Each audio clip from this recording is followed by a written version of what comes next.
Good enough. Good evening and welcome. We will call to order this Thursday, August 4th, 2022 regular meeting of the College Township Council.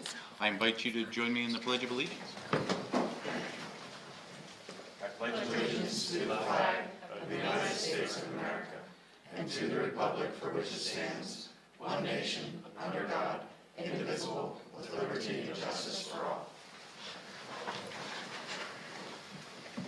I will advise that the council met in executive session prior to the start of this meeting to discuss personnel matters. At this point, we will open the floor to anyone wishing to speak to council on a matter that is not on today's agenda. Seeing nor hearing none, do any members of council have a potential new agenda item for this evening's agenda? Seeing or hearing none, we go to special presentation, SP1 501 Struble Road zoning change request. Pentair Engineering.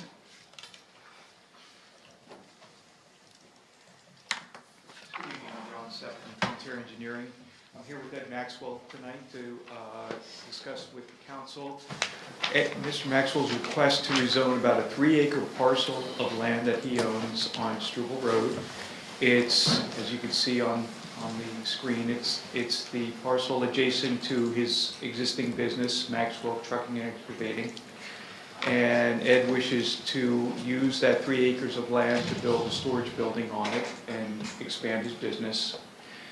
It's surrounded on 2 sides by the General Industrial District, which is the zone we are requesting.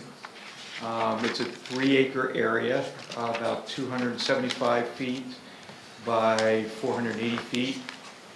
There is a strip of about 125 foot of forest land that adjoins Struble Road, which we are showing as remaining forest. But the 3-acre rezoning of this property would enable Mr. Maxwell to expand his business. And it would also require the expansion of the sewer service area to include these 3 acres via the DRI process, I assume, in order to facilitate Mr. Maxwell's future plans, although he's not planning on building a facility that's going to use restrooms at this point, but that would be part of the request. So we wanted to come to you tonight to answer any questions you may have and get a sense of the board whether this proposal is something that you feel would be a positive step for the township and Mr. Maxwell's business. And Ed's here, he'll be happy to answer any questions you have as well. Okay. Staff, anything you'd like to add to process-wise? Or? Sure, yeah, we met with Mr. Maxwell and John a few weeks back and discussed this project and indicated to them that this is the process.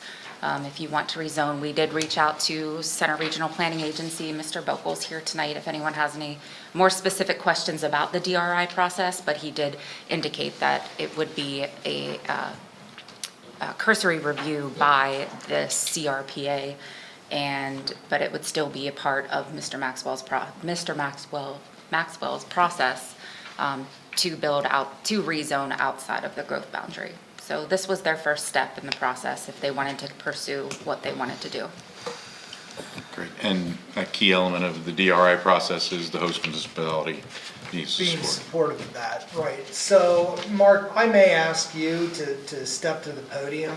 Just a couple of questions here for my own edification and possibly the edification of council.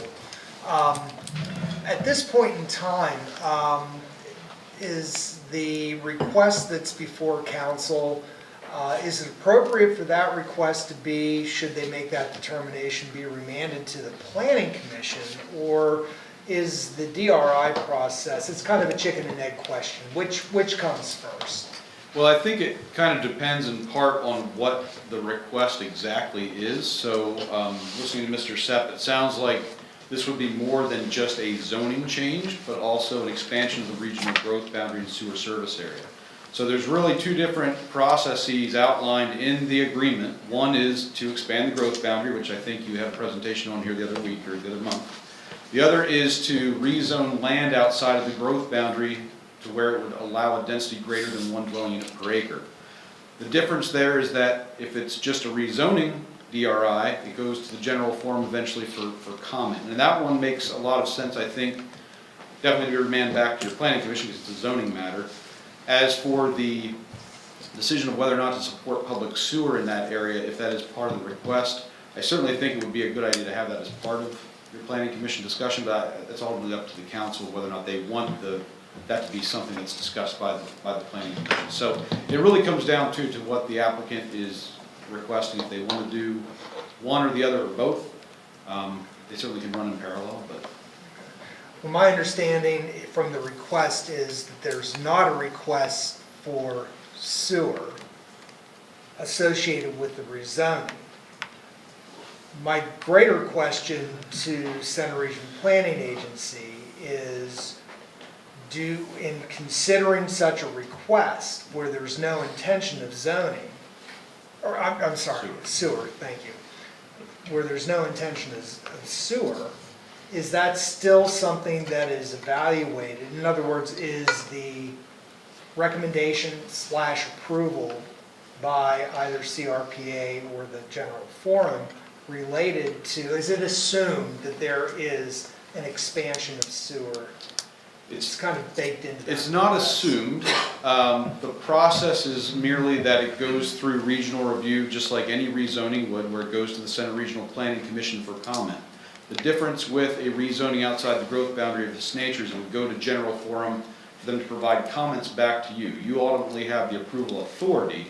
There's not an indication that you're supporting the idea of sewer outside the growth boundary by rezoning, but nonetheless you're informing the other municipalities that you're changing the zoning, which in the future could result in a future property owner, or even if plans change for the current property owner, where they can come in and request it.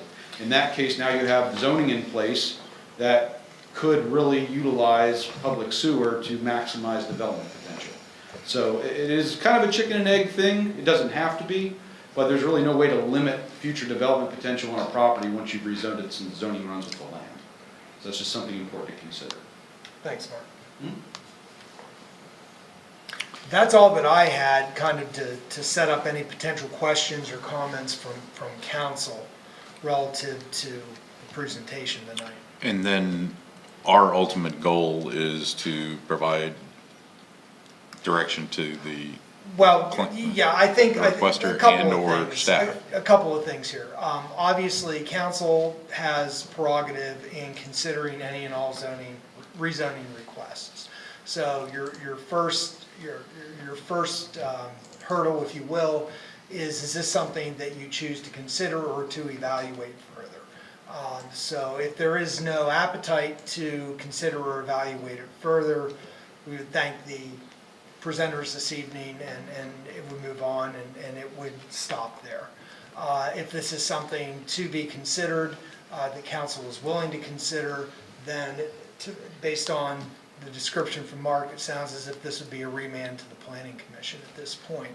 And probably, John, probably simultaneously, it would be the preparation of the DRI document for review by Center Region Planning Agency. Right, and before we do that, we would really like to know, because the host municipality has to support it, so we would need to know that prior. If there was a way to rezone it without DRI, it's game for that too. Understood. Excellent, okay. So really, we need to go around the horn and see the flavor of council and see if there's any questions or concerns. Let's go to our man on the screen, if he can hear me. I can hear you. Excellent. Can you hear me? Yes, we can. Okay. With full disclosure, my lot is showing on that map. The Maxwells are neighbors. My house is right around the corner from the property. at 30,000-foot view, I have no problem in general with the request. It seems to make sense. Getting down to what it requires here, the rezoning and potentially the sewer service area, my concerns are on precedent. I got most of my questions answered by Mark and Adam, but I just have a couple more. Just so I understand, this is not a lot different than the request we entertained a few meetings ago, correct? We have an applicant who is willing to go through the DRI, but is here to gauge the temperature of council before he goes through that effort. Is that a correct characterization? Yes, I would say yes, that is. Okay. I mean, the difference was the last meeting, they weren't necessarily asking for the expansion of the sewer service area. It was really just the rezoning, right? Mr. Songer's request was to not have to go through the DRI process to expand sewer to those 3 lots in Okay. Mount Nittany Manor. Okay, thanks. The zoning of that property is appropriate for the current use. Correct. Yes, yeah, so the request was to not have to go to through the DRI. Our indication back to them was there is no exception policy to that, and they would be welcome to pursue the DRI policy process. Okay, then regarding, if this was just a rezoning request, we, from a planning standpoint, do we have any issues? For example, Mr. Maxwell is proposing to leave the same width of forest strip in place, that's currently in place between Struble and his industrial zone property. That if that was an adequate buffer or barrier for that parcel, it seems to be adequate, would be adequate for this parcel.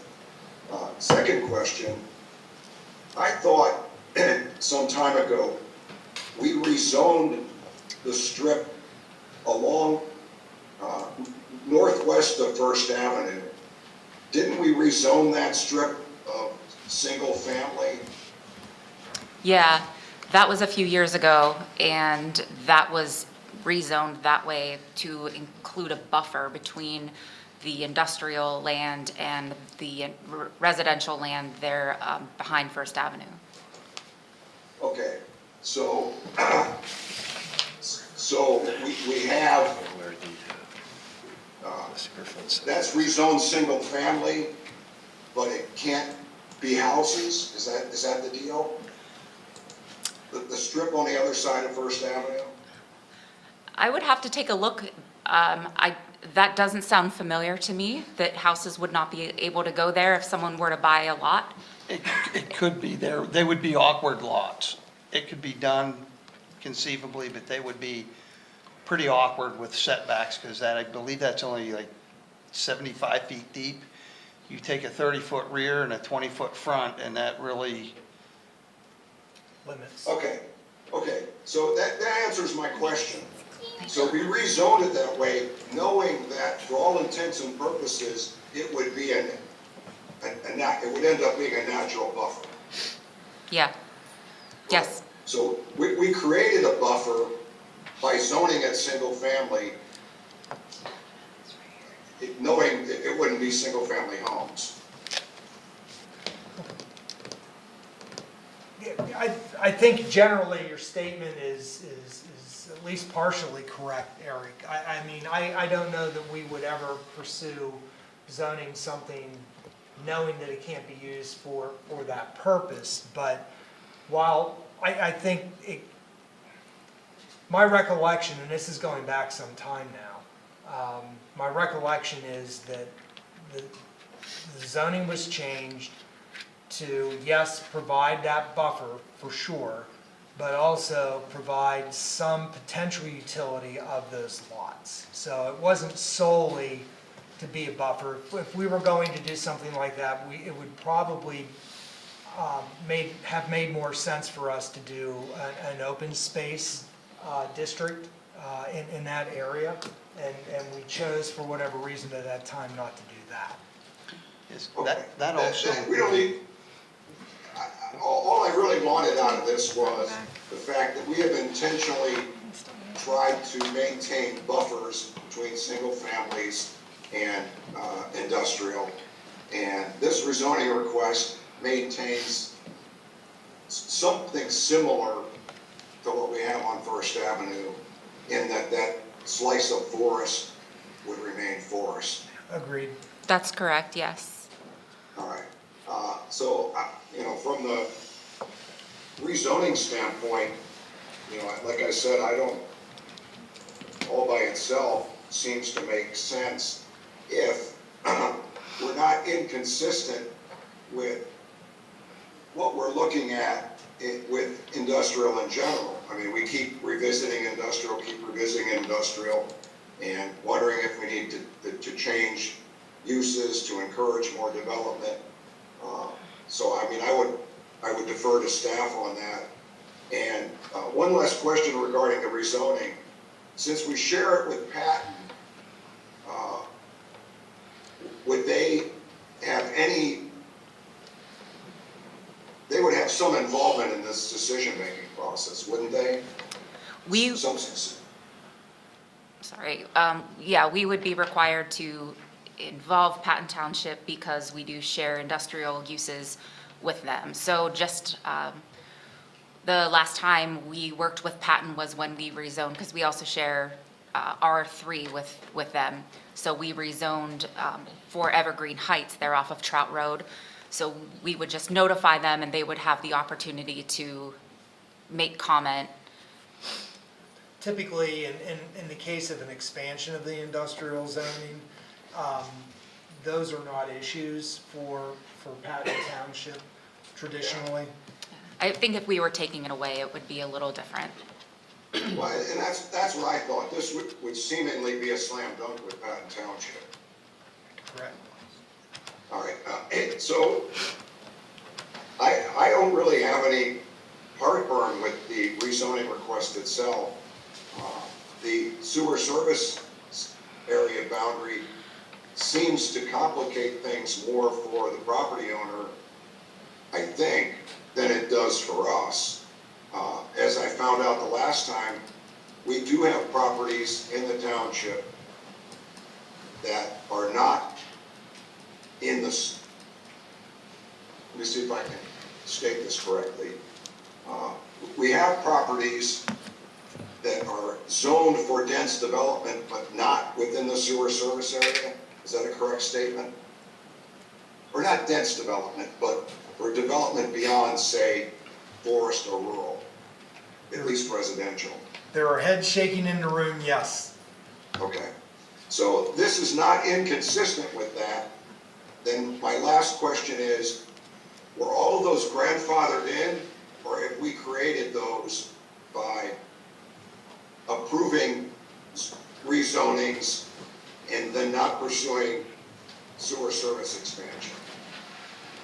So I'll just speak to that. I believe that the properties you're probably referring to are the ones over in like the Oak Hall area that are zoned industrial as well, but I think those all predated the establishment of the growth boundary and sewer service area. I'm not aware of any changes in the township in the last 15, 16 years since we've had an implementation agreement where you've looked to rezone land outside to a higher density that required a DRI application. Okay, so if we were to support a rezoning and then not support accompanying sewer service area, we would be doing something we haven't done in the past. That's correct. Okay. All right, Rich, that's all I have for now. All right, thank you, Eric. Paul? No, I found it in the consent agenda. This is subdividing part of like almost 32 acre parcel of land that you have, right? That extends beyond what we're seeing right here. That's correct. right, that goes all the way up. So it's about 10% of that parcel that you're looking to do. The thing that struck me was, again, it's contiguous on both sides with the industrial zone. I really do think that strip, maintaining that strip of forest in between it and the residential is important to me too. It seems to me like a fairly de minimis kind of a change. I don't think it will impact the adjacent property owners. It's not like we're extending a piece out into something. If you actually take the line that's sort of going across, you could extend that boundary out to First Avenue there, or not, Struble, excuse me.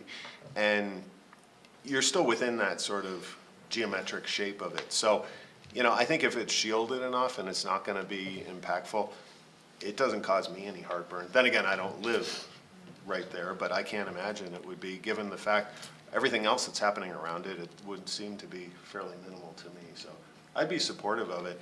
In terms of the sewer, you know, setting precedent, I think that's a separate question in my mind in terms of how we deal with that. And going through the process, I think, is probably important. Carl? Yeah, Eric, I thought of the one we just looked at too, and I remembered not being terribly entertained by that one, and I couldn't exactly remember why, but I'm glad you jogged our memories about it. This one, I agree with Paul. It seems to fit very well. I mean, I'm looking at Google Maps without all the cross-hatching over it right now, and it appears like Maxwell uses it fairly industrially already, even though there's no land development on it. I don't know how to code that is, so maybe like, let's not leak, if this is industrial, let's not keep leaking out. Quick question, there's the 50-foot leeway, correct? So even though there's that forestry buffer, quote unquote, they could still industrial right up to that edge, couldn't they? So there is the 50-foot rule beyond the zoning boundary. I do believe the issue with this is the easement for the power line. There's a power line easement that runs along the property boundary.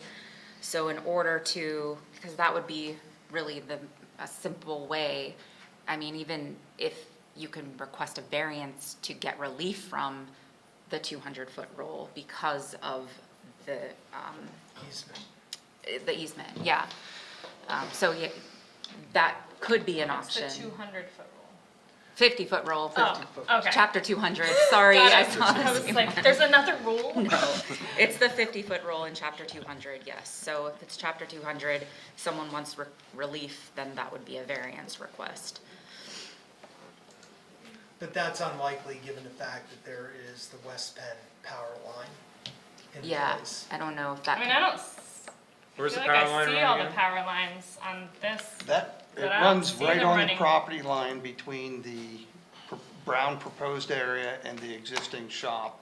Yeah, It is- there's not one running along Struble. No, it runs, It's here, right?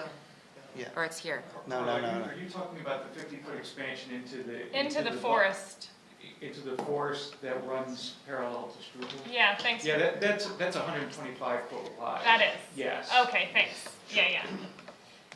No, that helps clarify that. So relatively speaking, 50 feet isn't going to run up to the road. Okay. Yeah, right, straw poll, I'm comfortable. Okay. I'd support it if it came to the DRI point. Dustin? So, yeah, most of my questions and points have kind of already been brought up, but yeah, it appears as if there's already some operations taking place there. I was gonna ask, hey, what's currently going on there? But, I just wanted to, and Adam had brought up my question about, the differences between the, whether we need to pursue 2 DRIs, but I did want to ask, all right, why is there a DRI required for the rezoning? And then there would be a separate one required for the sewer, unless you choose to pursue it at the same time? I'll let the expert answer that.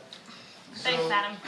That has been in the implementation agreement since 2006. The implementation agreement was then updated again in 2013, and that provision was kept. So the reason why any rezonings outside of the growth boundary that are going to increase density are included in the DRI is it makes all of the region's municipalities aware that a municipality is indicating that they want to rezone land outside the boundary to a higher density that might require sewer in the future. I think that I got you. previously there was a situation where a rezoning did take place in the region and municipalities were kind of taken, a little surprised by it, but it was a situation where the zoning's in place, so now we need to give them sewer for it. So it's in there just to make everyone aware and provide them the opportunity to give comment. So regardless of whether they want to pursue sewer expansion, because it's outside the growth boundary, and it could be requested in the future, that is why there is a DRI needed. And because the density of the zoning district that they're requesting is higher than one,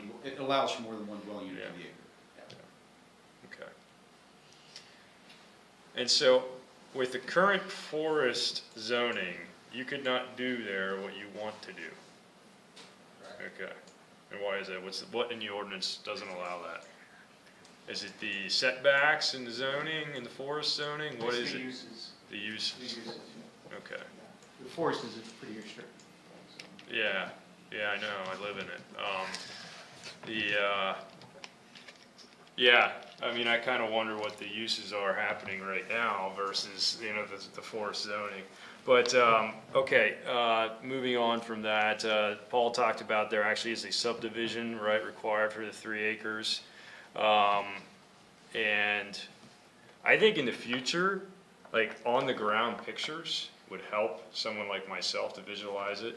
I was gonna drive out there today, but as we talk about this, how big is the forest? How big are the trees there? That's all green. Maybe there's just bushes there and scrub bushes, right? That factors into decisions. So just, as a, maybe just get on the street, take some street pictures too. But that's the only comments I have. I'd be in favor of that because I do agree, it's kind of contiguous. It's not jutting into there and, it is also on 2 sides surrounded. I do like that buffer kept there. Carl, I wanted to clarify something. I said that it was 125 feet. That includes half the right-of-way of Struble, so it's actually 100 feet, not including the right-of-way. Just to clarify. Honestly though, appreciate the if we're talking about, folks are talking about a buffer, which I don't care myself about the vegetation, but what vegetation is there? Is that just a ditch? Is that a 120-foot ditch? There's a couple of trees, Yeah. sparse. A couple trees, how tall are the trees? Are they small? These are things to think about and factoring into the zoning. We say that buffer's important, well, maybe we're saying, maybe we should plant some trees there, right? Or some, some bigger vegetation.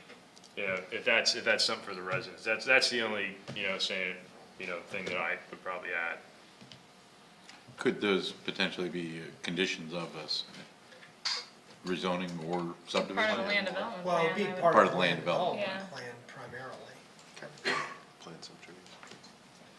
Okay, I will share, the thing that makes me comfortable is the industrial on the 2 sides, that it's the same owner on both sides. Right. So we're not changing the conditions for the uphill owner, Right. on that. And as far as the DRI, for sewer, it's, that looks pretty de minimis to me to add to that area. And sewer's good, right? So, does that give you gentlemen a feel for where council's head's at? It does, thank you very much. Okay. I would suggest, do we have a written request for consideration of this? Eric has his hand up. Rich. It's in the Okay, consent Eric. agenda. Eric? Okay, thanks. Muted, mute. Muted. Unmute. You're muted, Eric. Yeah, I just wanted to say 2 things. In case it wasn't clear, I'm in favor. I was simply trying to walk through a process that rationalized it more for the regional, when it gets to the regional level. Second comment, Mark was being very kind in his explanation as to why there's a DRI. I'll just leave it at that. And then lastly, Dustin's point is good. There are mature trees in there right now, and Mr. Maxwell could cut those down, and there's really, I suppose, nothing that stops him from that, but, he's been a good neighbor, he's been before us before with zoning requests, and I suspect that if there was concern from this council, we could deal with that at the land development phase. Would staff agree with that, or would Yes. Yes. Mark agree with that? Okay, thanks. Thank you. So I was playing my rhetorical oracle kind of thing there. I know we have a written request. Can we should we receive that under the consent agenda prior to a potential remand to the planning commission? I don't believe that's necessary, given the presentation here tonight. I think the Okay. council could take an action on the basis of the presentation that you've heard and make the remand to the planning commission. Okay. At your discretion. I Sure. think you could wait until it's received No, and no. then pull it and then do it, but I think All good. that's. Paul? I took this as sort of like the sketch plan idea, like sort of what we've seen before. There is no real formal plan yet. You wanted, before you proceeded, to get the temperature. You didn't want to put in all that effort until you sort of knew where we were. Is that correct? Is that what you were hoping to get out of tonight? That's what I understood. It it is to be. correct, but now that if you're in favor of moving forward, we would be pleased if you remanded it to the planning commission so we can continue with the process. Is there a land development plan? No. No, we would be remanding the zoning. The zoning request. Oh, the zoning request, Yes. gotcha, okay, yeah, Fair Rezoning enough. first, land development okay, after. Right. understood. I mean, I'll make a Almost. motion then to remand this request to the planning commission. And I'll second. We have a motion, we have a second. Anyone in the audience wish to speak to this? We want to make sure, you'll get opportunities at the planning commission for sure, but sooner rather than later, we'll give you the opportunity. Seeing or hearing none, I'll call the question. All those in favor, please say aye. Aye. Aye. Aye. All those opposed, please say no. Motion carries. Thank you, gentlemen. Thank you. Reports, managers update. Thank you, Mr. Chair. A couple of items here, obviously. Pike Street traffic calming construction still continues. The temporary couple of week closure on Pike Street terminated on Monday, August 1st. We do anticipate a few couple hour closures here and there, but generally, for the most part, at this point and this section of the Pike Street project, the closures are over and done with. I did want to make a comment on the Dale Street Small Area Plan. As is noted, we did receive a total of 3 requests for qualifications from, we presume, qualified respondents by our deadline, which was 12 noon on August 1st. And PC at their meeting on Monday did in fact identify 2 members of the Planning Commission that will be participating in the review process along with members of council and members of staff. I believe that's Mr. Dara and Mr. Sharp. Yes, they also wish to appoint an alternate, just in case, and the alternate is actually Mr. Sharp, Mr. Hoffman, and Mr. Dara I'm sorry. are the core members of the committee. Very good. Moving on, I did want to mention LTAC did have a meeting, but in lieu of a potential report, I will refrain. The LTAC met on July 27th, and the neighborhood committee. Yeah, that's it. It was a very simple and straightforward meeting. So, moving on then, again, I did want to report quickly that the Thompson Woods Preserve documents were all forwarded. The actions on the intermunicipal agreement that College Township had taken previously have been forwarded to State College Borough. And I have had communication today with the State College Borough manager. Those documents are being put in front of the State College Borough Council, I believe tomorrow or next week, and they'll start their considerations on the intermunicipal agreement for the governance work at Thompson Woods Preserve.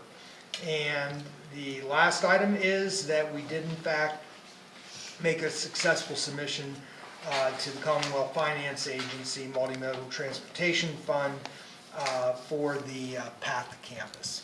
So we're in the hopper, and we did receive all of our letters of support, so we'll keep our fingers crossed on that one. And that's everything that I have. Happy to answer any questions. Questions for the manager? Just, there was one other item too, the bridge in Thompson Woods. Yeah, thank you. Take- We did complete the repair work, the emergency repair work on the Thompson Woods footbridge. So that is now reopened. We did do a blast earlier today upon the completion, thanks to Amy and her crew for getting on that. And there's still more than half the summer available for people to use it. And that was gonna be, I wanted to thank you all for getting on that so quickly, because it is used very, very much, and so much appreciated. Thank you. Any other questions for the manager? Very good. Continuing on in reports, COG Regional County Liaison Reports. Paul, did you have anything since last? There was a special meeting this morning of the College Township IDA. They considered a loan modification proposal that was actually not approved. And instead, it will go through a potential new lease, or loan agreement that will work through the newly established process through their loan committee and finance committee, and should come up again in 2 weeks' time at their regularly scheduled meeting. Okay, That was it. questions for Paul? Good deal. Carla submitted a written, I don't think so. No, I just had an LTAC meeting and it was covered extensively in Adam's report. No, actually, the meeting went really well.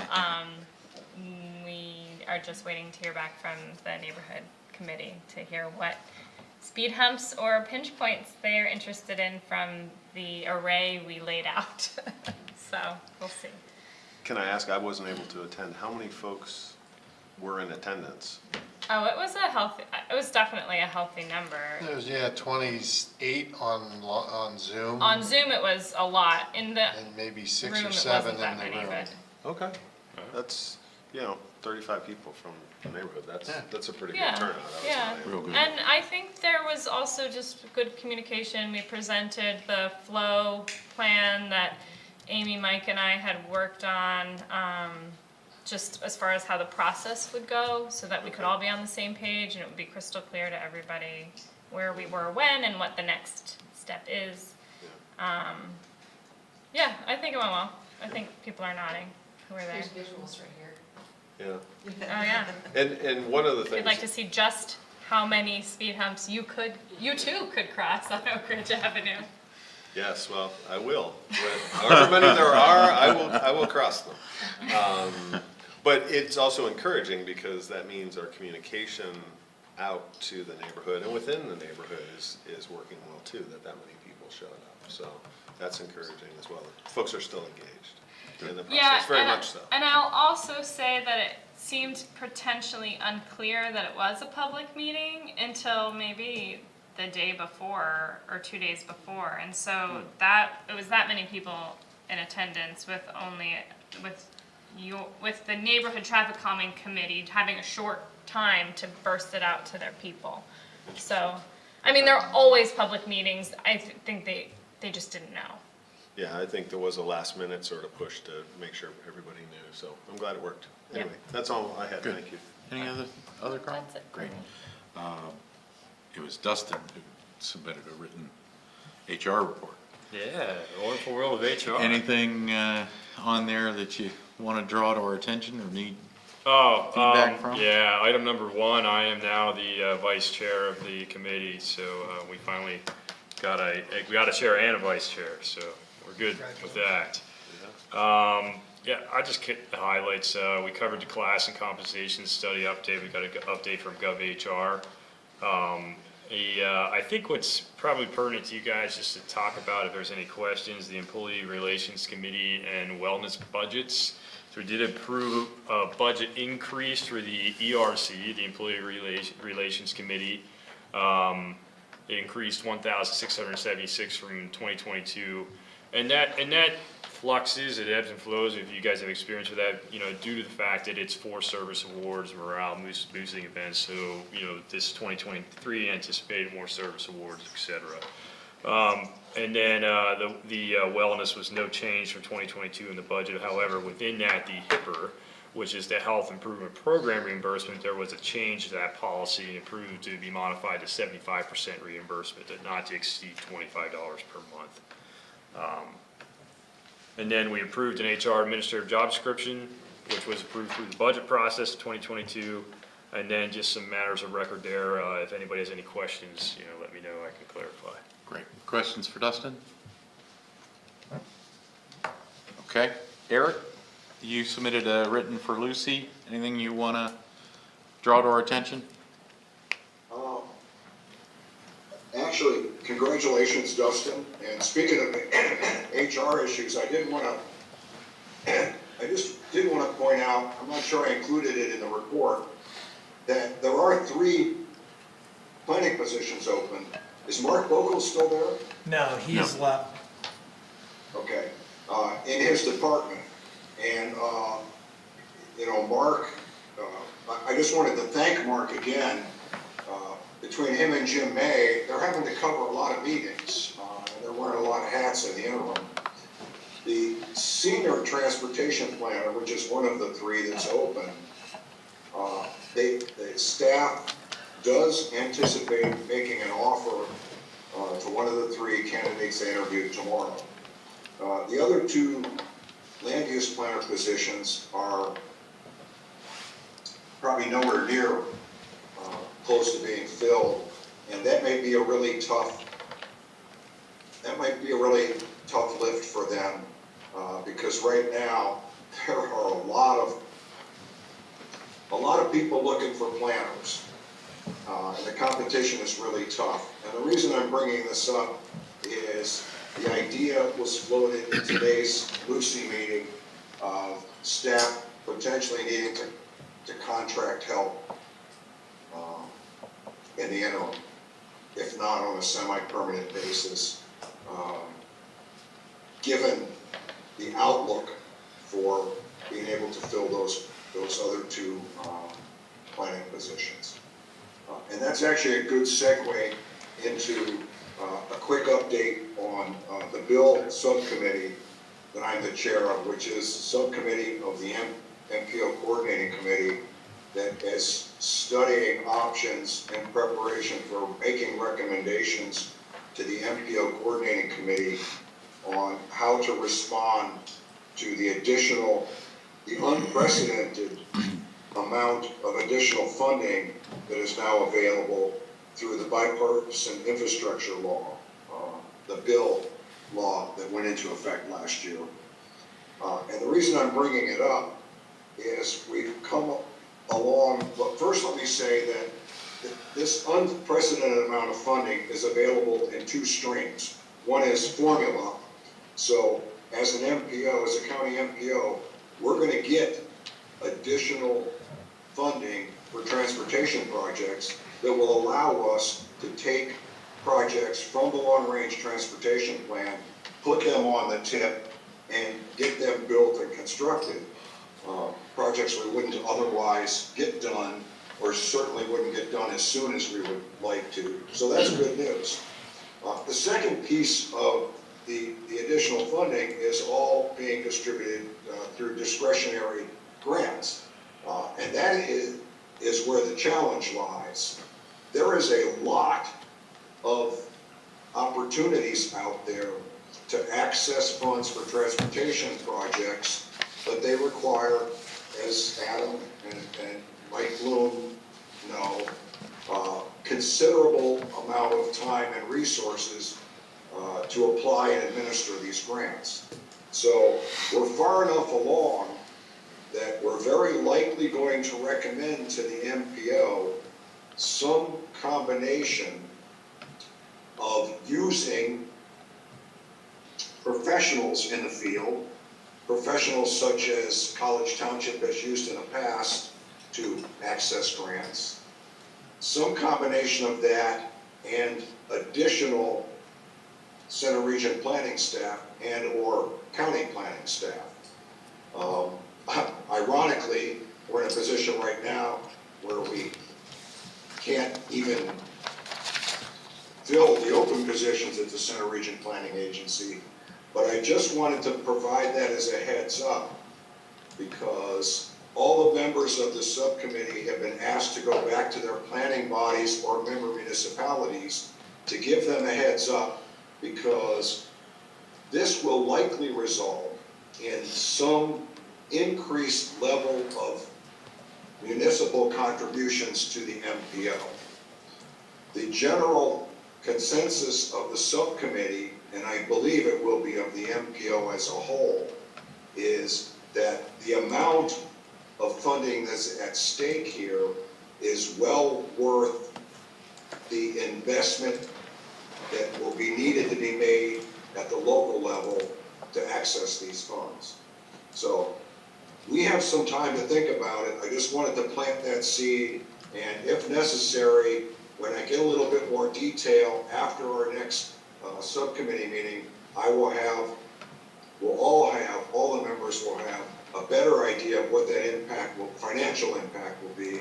And at that point, I think we should probably have a discussion, potentially put it on the agenda so that I can gauge the temperature of staff and council.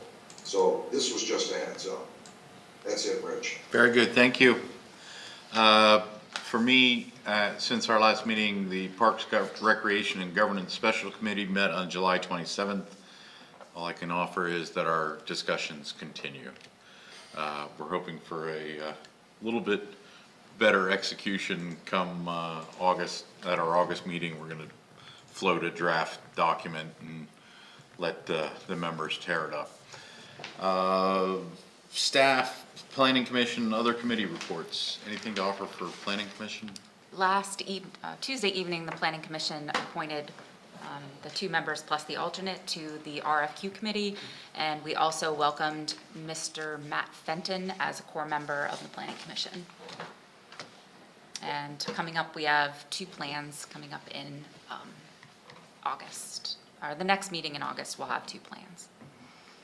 Any questions for Planning Commission folks? Okay.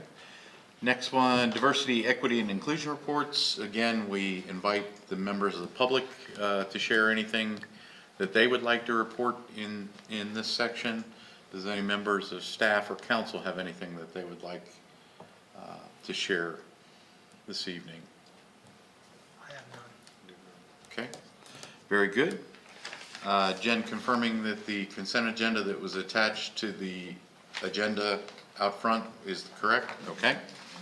Okay, the consent agenda for August 4th, 2022 consists of the minutes from our July 21st public hearing ordinance on O-22-02, our July 21st public hearing on resolution R-22-11, and our regular council meeting minutes from July 21st, 2022. Under correspondence, we have an email from Frank Malott dated July 21st, 2022 regarding support for the casino. We have an email from Daniel Materna dated July 22nd, 2022 regarding Commonwealth Court docket number 249 MD 2021. We have a letter from Pentair Engineering dated July 19th, 2022 regarding a request for a zoning change at 501 Struble Road. We have an email from Gene Houston dated July 22nd, 2022 regarding proposed casino at Nittany Mall. We have an email from John Pitterly dated July 22nd, 2022 regarding reject the casino. We have an email from Barry Croker dated July 22nd, 2022 regarding Nittany Mall Casino. We have an email from Debbie Trudeau dated July 22nd, 2022 regarding proposed casino. We have an email from Kristen McTiernan dated July 23rd, 2022 regarding opposed casino license. We have an email from Joanne Haushalter dated July 25th, 2022 regarding please commission your own independent impact study. We have an email from Andrew Schaefer dated July 25th, 2022 regarding follow-up regarding impact report for proposed casino at Nittany Mall. We have an email from Daniel Materna dated July 25th, 2022 regarding Nittany Mall Casino.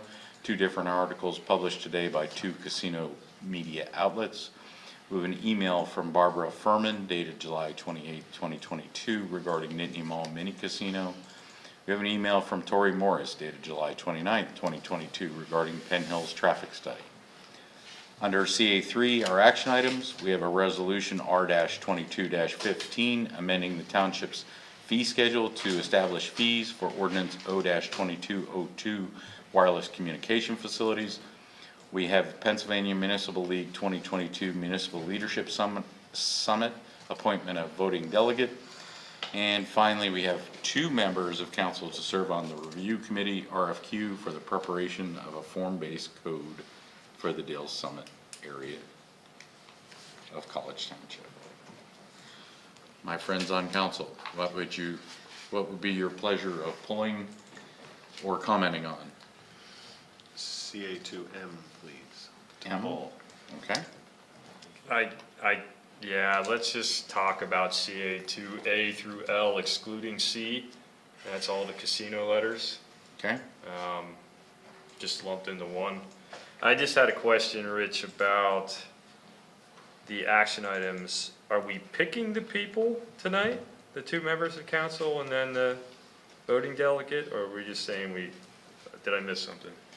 Actually, I was gonna ask that, as far as the action items on the consent agenda, I think that we need to talk about CA3B, which is the voting delegate item, and then we also need to talk about CA3C as well. Right. So those So Adam 2 says items pull. should be pulled. So really, you're only approving CA1 and CA2C.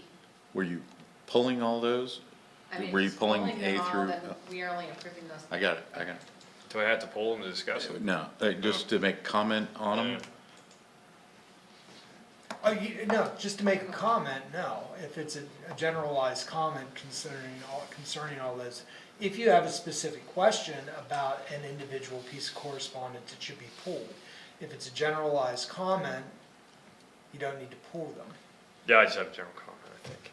Tell me if I'm wrong, it's not a general comment, but Okay. I think it's a general comment. Yeah. All right. You can pull it if you want. Yeah, we just want to put, the easier, it would be just as easy not to approve any of the consent agenda, have our discussions, and then approve it as a whole. Approve it. That'll work. That'll work. Okay? Very good. We're only approving one thing. Well, we had the minutes. We had the minutes. We could have Good approved job, them. Jen, on those minutes. Yeah. Minutes were great. I didn't hear any comments about minutes, so I think we're okay on those. So, all right, Dustin, CA2, what'd you say, A through L less one? C. Yeah, so I just have a couple general comments, and I just, all the casino stuff. I don't know, as a specific question, and I'm looking for feedback, would it help, some folks that are in the opposition to the casino to see some evidence, or even us to see, to a roll-up of the total amount of letters we got? Hey, we've received this many opposition versus this many, positive, just something to, to think. And then, in comparison to, just some data, just questioning that. I'm interested in the police call data. Do we need to consider an increase in policing or require or urge of private security, right? Folks are worried about security and policing. Is there something we can do as council if the casino comes through and says, you must have this much private security, just as a point.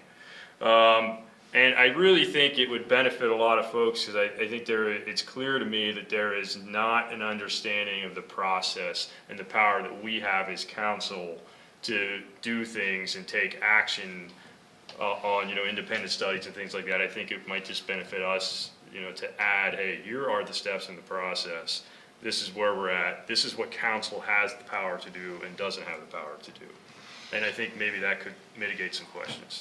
So That's it. maybe a white paper to our already robust Yeah, website presence of all this information, which all of these will yeah, be added to. As far as your data and count, a couple of our senders have been doing Doing that that work on their for own. us and everything. So I think we're covered on that one. But yes, you know, potentially just a brief white paper on that, you know, we could add to all the other stuff. Where we've been, where we're at, where things are going, what that process looks like, Yeah. how things move from point A to point B. What we can and what we can't do. yeah, what we can and what we can't do, right? Well, I think that's most. right, I think it needs to be pretty clear about what we've had the power to do and what we've done and what's in the state's hands. This is not, you know, I relate it in a way to, like our approving their land development plan, you know. I'm thinking about the retreat. There were a lot of concerns about increased police needs when the retreat was approved. And it went through that process. I wasn't on the council at the time, but I was able to, I was elected shortly after, and we actually had the police give us reports quite regularly on what the calls were, and we had a working relationship with the retreat staff, that if they weren't holding up their end of the deal, we held them to it, and they fixed things. So,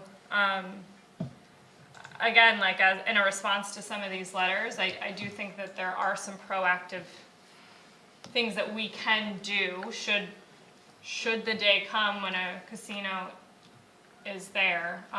We still have yet to see. It's up to the state, but yeah, we can talk about those things as we go. But I like brainstorming now while we have a little bit of breathing space to do so. May I make a suggestion too? In some of the correspondence, it says things like, please, council, please deny the license for the proposed casino.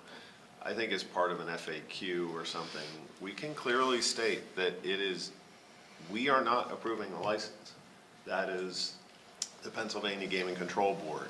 That is their purview. That is the question in front of them. That is not the question in front of us at the moment. So I think maybe just addressing those and making sure that our FAQs are up to date so that when we get a piece of correspondence that, you know, I'm not saying anybody's wrong, but if they're perhaps misinformed or don't understand where we are in this process or who has responsibility for what, maybe we could point them to that. Right, I lost my train of thought there. So in approving the retreat, which is a student housing development, it was already zoned for that type of housing. And so I relate the casino in that way. Because it's a use by right within our commercial zoning district when the Correct. transaction happens. So we would be retroactively going back and changing a zoning condition that was in force at the time.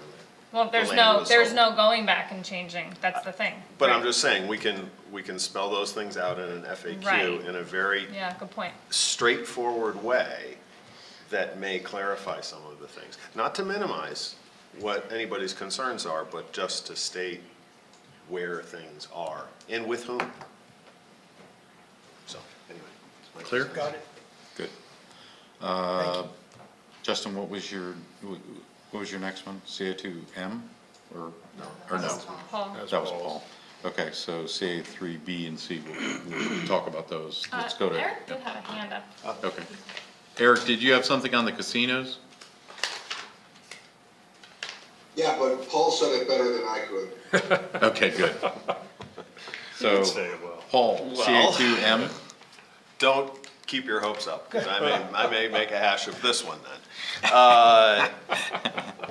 No, I mean, I've been knocking a lot of doors lately, and I've knocked in the Penn Hills area.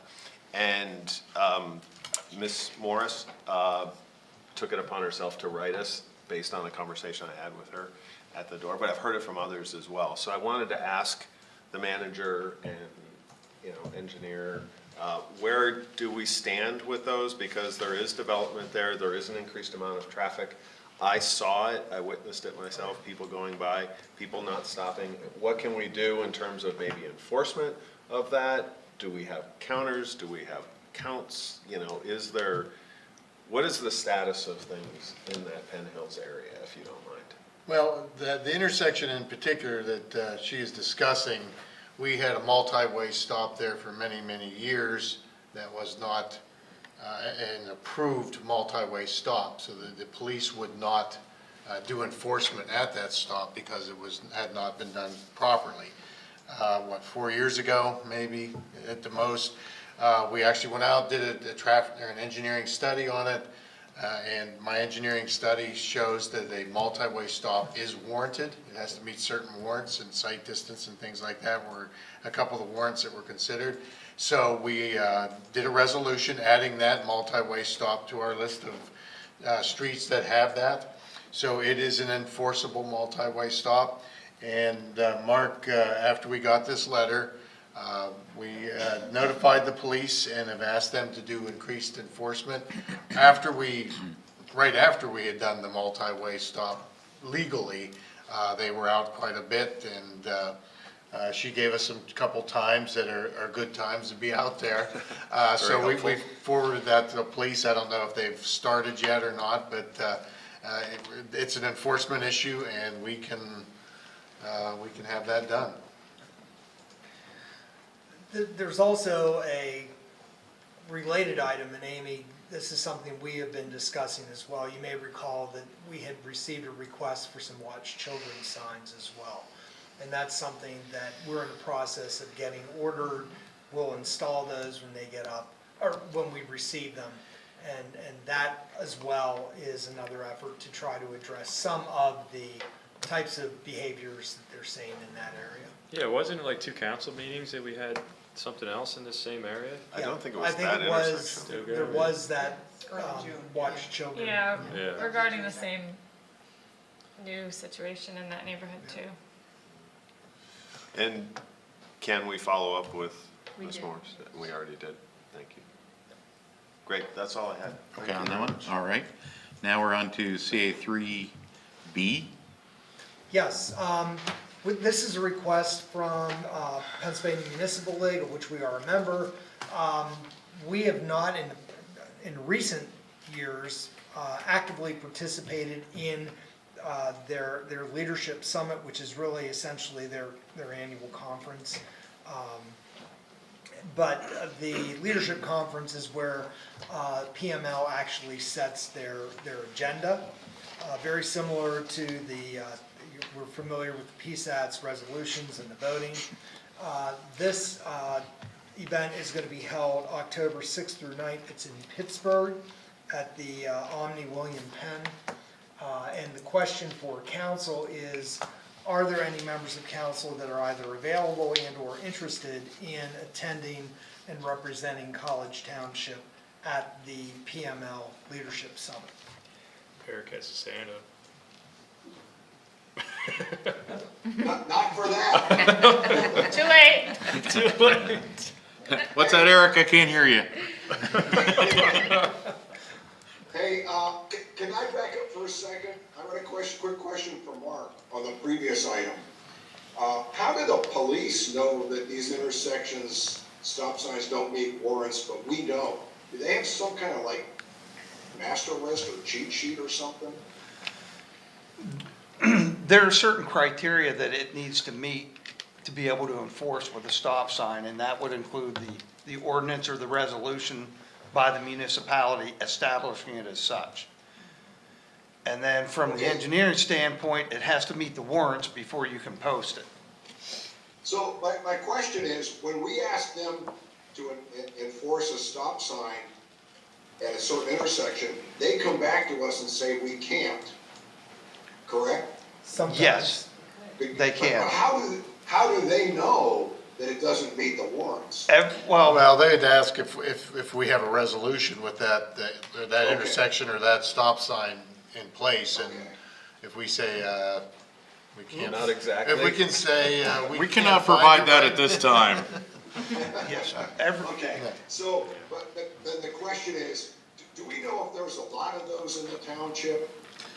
And if so, should we, you know, make a list of that and figure out if I think that was the last one that we had questions on. I'm pretty sure all our stop signs now, all our speed limits, all of our no parking and things like that are now fully in our ordinance code, I should say. that answers my question. What was the date of that conference? October 6th through the 9th. No, I don't think I'm available. And that's fine. This Please, was an Can we, opportunity. yeah, can we follow up with staff after? Sure, absolutely. I just wanted to be sure that we were aware of what it Yeah, was thank and you. where it was, because the where was not part of the information. I will say that I attended one of their regional summit meetings at the Wyndham Gardens a year or so ago, shortly after I started, actually, a couple years ago. And it was very well done. It was really great. They have some really strong staff members working with legislators and others. The topics were really timely and very useful, and I know that folks like Pamela Robb over in Patton attends regularly and speaks very highly of that. So anyway, I just wanted to throw that out there. It's a very worthwhile conference regardless of whether we can find somebody to I'm attend or prepared to not. throw my name in the hat, but if there's anybody else, I would defer. Please, Yeah, anybody that may unfortunately. have an interest, just let me know over the next week so we can get you Okay. It's- properly I've got signed up. My bandwidth So issue is tough. I will assign myself. I will voluntold myself, Very good. Great. Thank you. so we'll Seems fill like a that, problem. Yeah, we'll take care of the necessary registration. okay? And Was it Paul's speech that convinced you? it was, I was totally motivated. I should be in sales or something. If only. Okay, so the final one is 2 members to serve on the review committee for the RFQ for preparation of a form-based code for the Dale Summit area. I see Eric's hand I up. saw Eric's hand up right there. All, Hey, my hand's not up, but Paul turned me into a maybe for PML. Oh, see, look at the powers of persuasion. Do you want me to sell the form-based code? He's an award-winning counsel. Yeah. Yeah. I'll throw my name in a hat for that one. excellent. Do I have another? I can do it if you don't have another volunteer. We do not. Eric, congratulations. Thank you. Okay, so, for the is Commissioner there anything Allen, else on the please. consent agenda? Did we cover all of them? Confirming all the items that I have previously read and clarification on CA3B, the voting delegate will be Rich Frank, and CA3C will be Mr. Best and Mr. Bernier, the killer bees. Okay? If no one has any other concerns or comments, I will accept a motion to approve the consent agenda. So moved. We have a motion, we have a second. Any further discussion? Call the question. All those in favor, please say aye. Aye. All those opposed, please say no. Motion carries. Moving forward, old business, OB1, ABC appointments. We have a resolution, we discussed at our last meeting, adding, re-adding a second alternate to the planning commission. We have now interviewed our sole candidate for that position, Mr. Jack Igo. And if someone was comfortable making a motion to approve resolution R-22-16 with the inclusion of Mr. Igo's name in the blank space. We have a motion. Do we have a Be happy second? to do that. Second. We have a second. Any further discussion? Hearing or seeing none, call the question. All those in favor, please say aye. Aye. Aye. All those opposed, please say no. Okay, motion carries.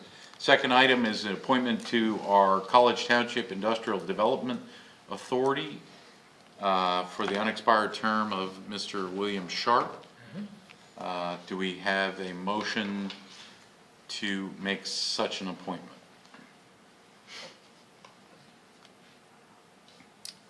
Oh, go ahead. Go ahead, no, please. No, you have the name.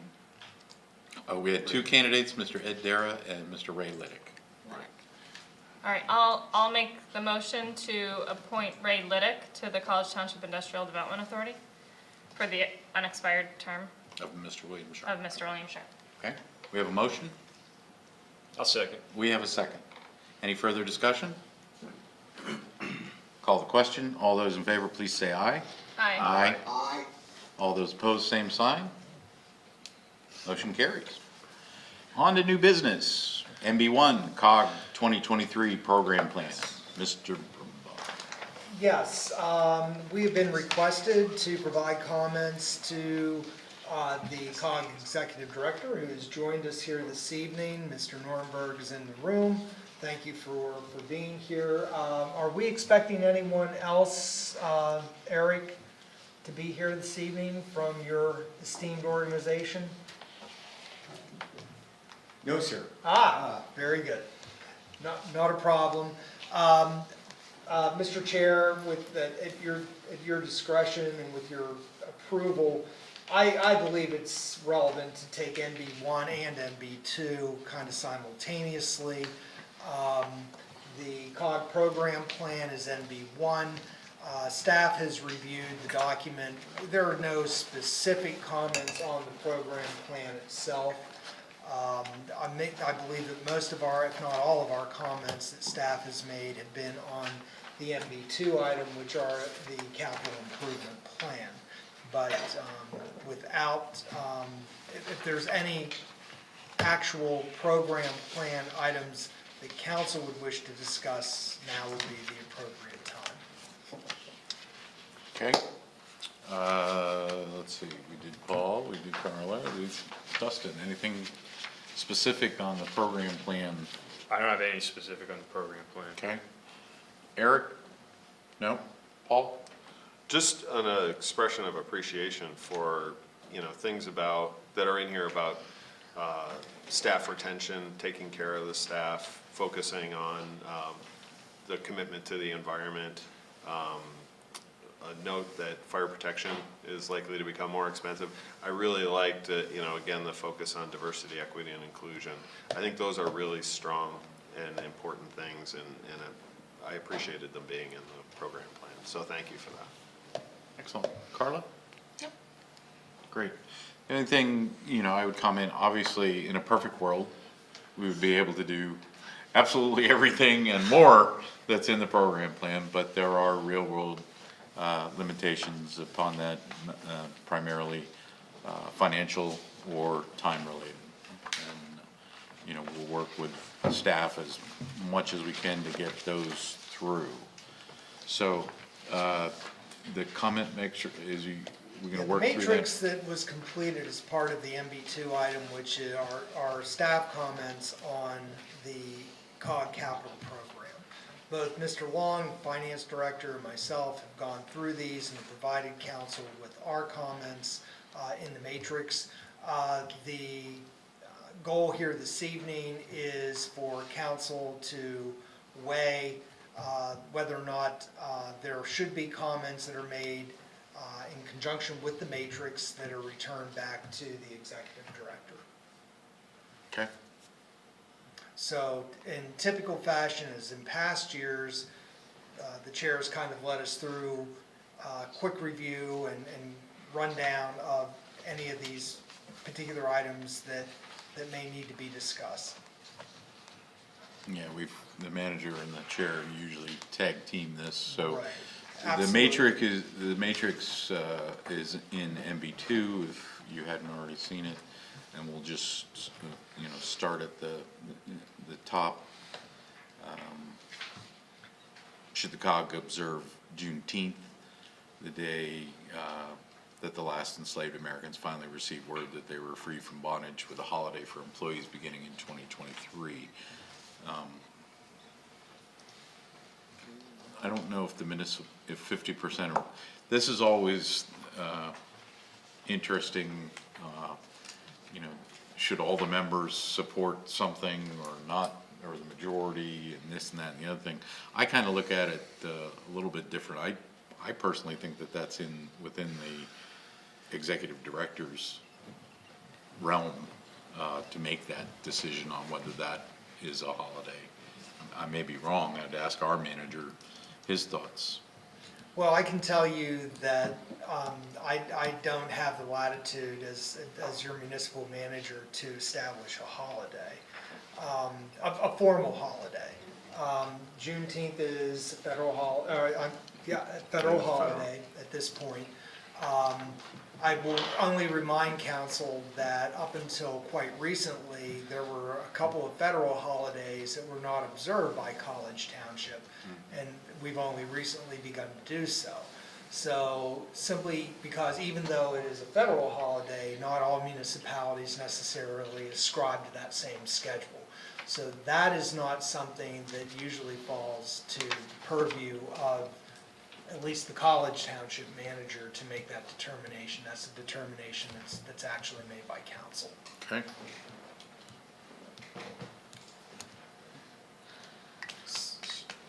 So what's The our, difficulty that you have here is you're answering as College Township about what the overall COG, which is comprised of 5 other municipalities, ought to be doing with respect to Juneteenth. I mean, the reality is I would hope that the majority of the municipalities would support, you know, the federal holiday. Is the question whether we would be supportive of that? Is that what's being asked? Would College Township? Presumably, I mean, that's Yeah. what we're We can only answering. speak for Yeah. ourselves. Right, exactly. In which case, yes. Yes, There you go. yes. Okay. I think the Straw answer poll. would be College Township would Support. support. Yeah. Yeah, I mean, that's what you're looking for here, right? Is- That's all we can speak for is College Township. So if I could add, process-wise, to implement an additional holiday, there would be, we would go through the process with the HR committee and the executive committee in the general forum to amend the personnel policy manual for the COG. So, and there is some economic costs, not a lot, but it provides another holiday, so it's a day off for employees, and we would encourage employees to observe it for the purpose which it is intended. And at this point, 2 of the 6 municipalities have added that to their slate of holidays out of the COG. So it's my recommendation we begin that process, but to do so, like a number of the other items in the program plan, we're asking for the consensus feedback from each of the municipalities, and so we'll go down the list and include your comments accordingly. So is it fair to say College Township would support beginning the process of reviewing doing such? That's what I'm hearing here, sure. Take it to the committee. Yeah, Yes. move it through, absolutely, support moving it through the COG process that Eric? Eric just described. Eric, go ahead. Eric B. Well, that's what I was gonna say, hearing Eric speak, it sounds like a fringe benefit that should be vetted by HR committee, and, you know, with a staff recommendation and a recommendation from HR, not something that should be. That's a tough committee, good luck. General You're forum. the vice chairman. Yeah, the vice chair of that committee. Okay. CIP 11, should the COG prioritize the development of a long-range 20 to 25-year facilities plan under the guidance of the Facilities Committee to design the future facilities of COG to provide services in the most efficient and cost-effective manner for taxpayers of the center region? Yes. We'll go to our facilities rep. Lead us. Well, yes, I mean, this is something we've been asking for. Yup. Okay, good. And we're gonna get into this with the next one too. Yup. Okay. No dissent? Okay. So, Don't be shy, speak up any dissent. Note, the CIP document was changed from a funding document to an expenditure-based future capital need document. Is this change an improvement, and is there any additional information desired by the elected officials at this time or requested to be incorporated in future years? Paul, please. I have one. Please. I really appreciated the 5-year projection starting in 2023 through 2027. I think it would be helpful to go back and look at, in the same categories, what we spent this year and maybe what we spent last year. Because you don't have that benefit of the year over year. I went back to try and find it, and because it's a new format, I didn't have the same format, and I was looking in 2 different places. So if we could do that, it might be helpful. Okay. That would be a request. Eric, is that a question? Or support? Me, Yes. Your hand's up. Eric B. Your hand is up. Oh, sorry. No, I just wanted to say that these 2 items, well, particularly the one before that, those are business practices that I think the COG has grown now to the point where we just have to adopt. You know, we have to start adopting some of those things. Particularly the long-range facility plan. I kind of gave it short shrift there in my comment.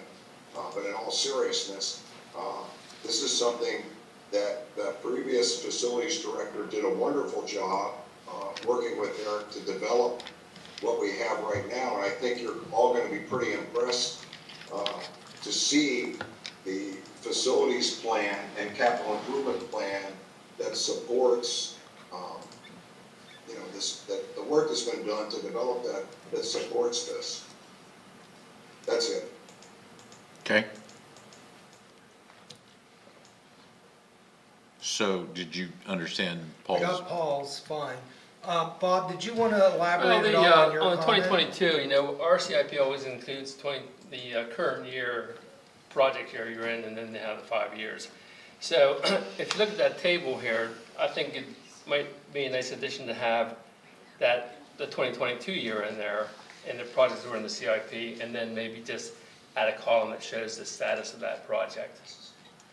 Yeah, and I was getting ahead of myself. I mean, this is more along the lines later when we get into the tables that show the year-over-year increases in different funds and those kind of things. That's where I was talking about, you know, like what is the baseline today versus what are we saying in 2023? That was really what I was asking for.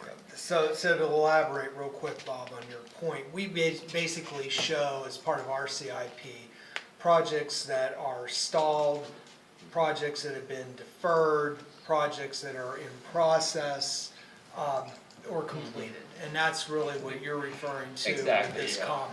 Just be another year on that table that shows the current year and the projects that were in the CIP for that Right, current because they're gonna potentially slide right, potentially go Right. away. Right. Potentially, you know, Right, yeah. right. Okay. I have it. We So clear? Bob's comment was basically very similar to what Paul had said. Yeah. Yes. Yours was more of a format, potential, Right. or having Yeah. a comparable format for put 2022 into the 23. Yeah, format. when you switch formats, show the current year or maybe a couple of previous And- years in the new format as well, just so that we have a sense of Point of comparing reference. Right. apples And to Bob's apples. was an additional Yeah, Element. Yeah, correct. to be considered. Right. I got it. Yep, okay. Let's see. Note, COG compensation policy provides for an annual cost of living adjustment for COG employees calculated using the CPIU according to a formula in the policy and an annual merit increase of 1.5%, up to 1.5%. Using the formula in the policy, the COLA for the 2023 COG budget would be approximately 7.2%. The HR committee recommended that the COG budget initially be developed with a 5% COLA. Bob, you want to talk your comment Well, first? yeah, then- we all seem to be generally in the same cost of living area, all the municipalities. And I don't know how easy this would be able to get done, but my thought was that you know, some subcommittee of the HR committee or whatever would get together and come up with a COLA plan that everybody, all the participants would utilize a COLA, and everybody would have the same COLA in this center region. And then, of course, merit would be, you know, everybody's discretion. That was really the crux of what that comment was. Okay. I appreciate Bob's comment too, because now, we have folks working in government that may be hopping over because it looks a little greener on the other side, a little better of a, hey, I'm doing the same job, but now I'm getting a better wage increase. So, I would appreciate something like that, standardization, because I think it could help us out ultimately. My only comment on that is I think it would be helpful in establishing a maximum COLA. I think that municipalities, of course, and obviously, should always have the discretion to make the COLA awards at whatever they feel is appropriate. But if you all standardized on a maximum level of COLA, I think that would go a long way in being very helpful. Thoughts on both of those comments? I mean, just, it's a tough time right now. I mean, the inflation is a reality for everyone, and folks are struggling. So, whatever we take as the baseline, I think, we do have to be cognizant of the fact that there needs to be an increase for folks to be able to keep up, and we're gonna have to figure out a way to do it. So whatever that number is, I think the HR committee could start at 5%, but let's take a hard look at it, because those numbers are higher than they've been in decades. It's a challenge. Sure. And Carl? Eric, please. Eric B. Yeah, regarding Adam's comments, I don't agree necessarily with that comment, that, we can't give COG employees something that township doesn't get. I mean, didn't we just talk about holidays differing? But I think the COLA should be whatever it needs to be to recruit and retain good people. If it has to be 7.2% to do that, then it needs to be 7.2%. So I think it should be based more on what Eric and the staff say they need to keep the business in operation, in the context of the COLA, but not necessarily blindly driven just by the COLA, because we've seen over years that, COLA is different in different parts of the country. So I don't have a lot of heartburn with a big number if that's what that number, if that's the necessary number to keep, things, keep COG in business. We're dealing with 3 vacancies at the planning office right now with really no end in, with the likelihood of not being able to fill 2 of those for some time. So, I guess I don't have as much heartburn with the big number as others do, given the circumstances that we're dealing with right now. But not necessarily tied to the COLA, but more tied to what we need to do to recruit and retain good people. Right, this week I was afforded the opportunity to have this discussion with my day job hat, and we were looking at it. And the first question is, are we having trouble retaining our employees? We want to be fair. We do acknowledge that prices are up and everything. But once you give an increase, it's there, and then every additional increase is based on that as well. So it's always an interesting position to have. And I'll just say I was comfortable with the HR committee recommendation that it initially be developed with a 5% COLA. Yeah, I was comfortable with that too. Yeah, and if I remember, when we arrived at that 5%, it was built out of compromise, right? It was, not necessarily, can we get, not trying to diminish what we need to retain people, but it was built out of, okay, what is the feasible compromise that actually, be realistic and will actually take place. Can I ask a question? When you were talking about it, was 5% kind of considered the minimum, or was it truly sort of the median? of where people were? I'm just curious. I'd have to go back and look at my notes specifically on that. It's probably in a report buried in there. But I think it had to do, and Eric might be able to enlighten on this, I think it had to do too, we were talking a bit on the merit, right?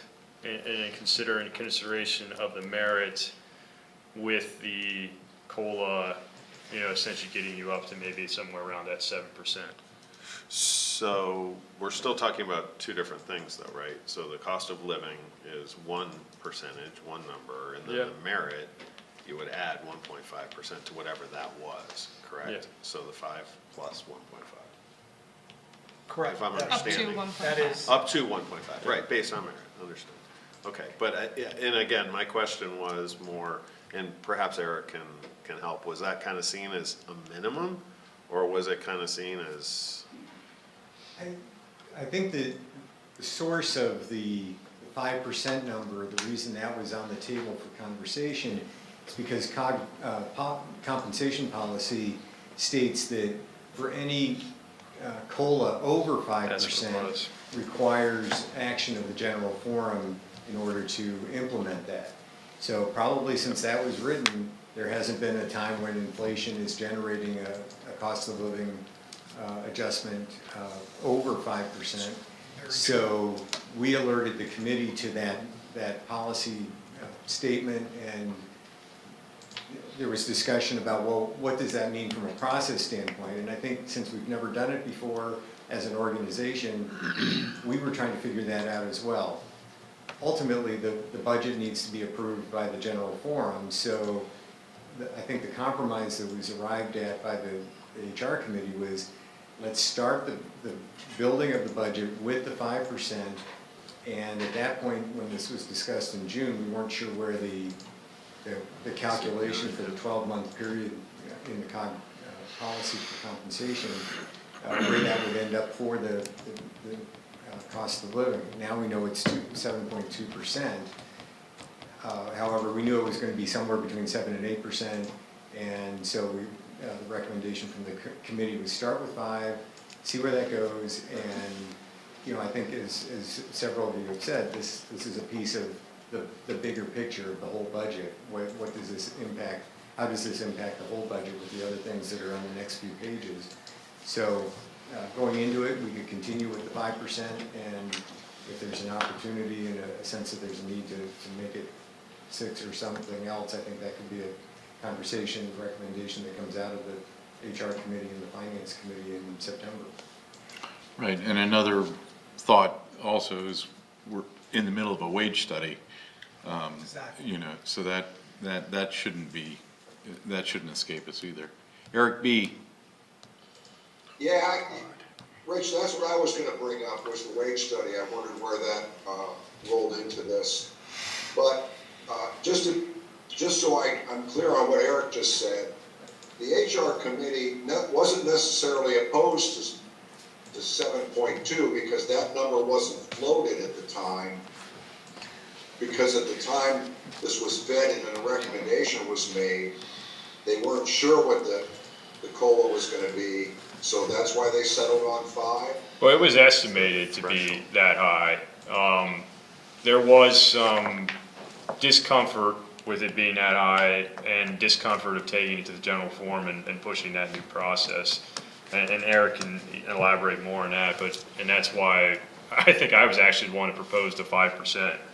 Okay. Because we weren't getting anywhere in the committee with it. It was stalling. So one of the reasons we settled on 5% was we wouldn't have to get general forum consensus if we stuck with 5%. sounds like that was one consideration, but it also Yeah. sounds as if that was the starting point. That's the starting point. That's what enabled the committee to make a decision that was needed. Otherwise, I don't think we would have gone anywhere else on it.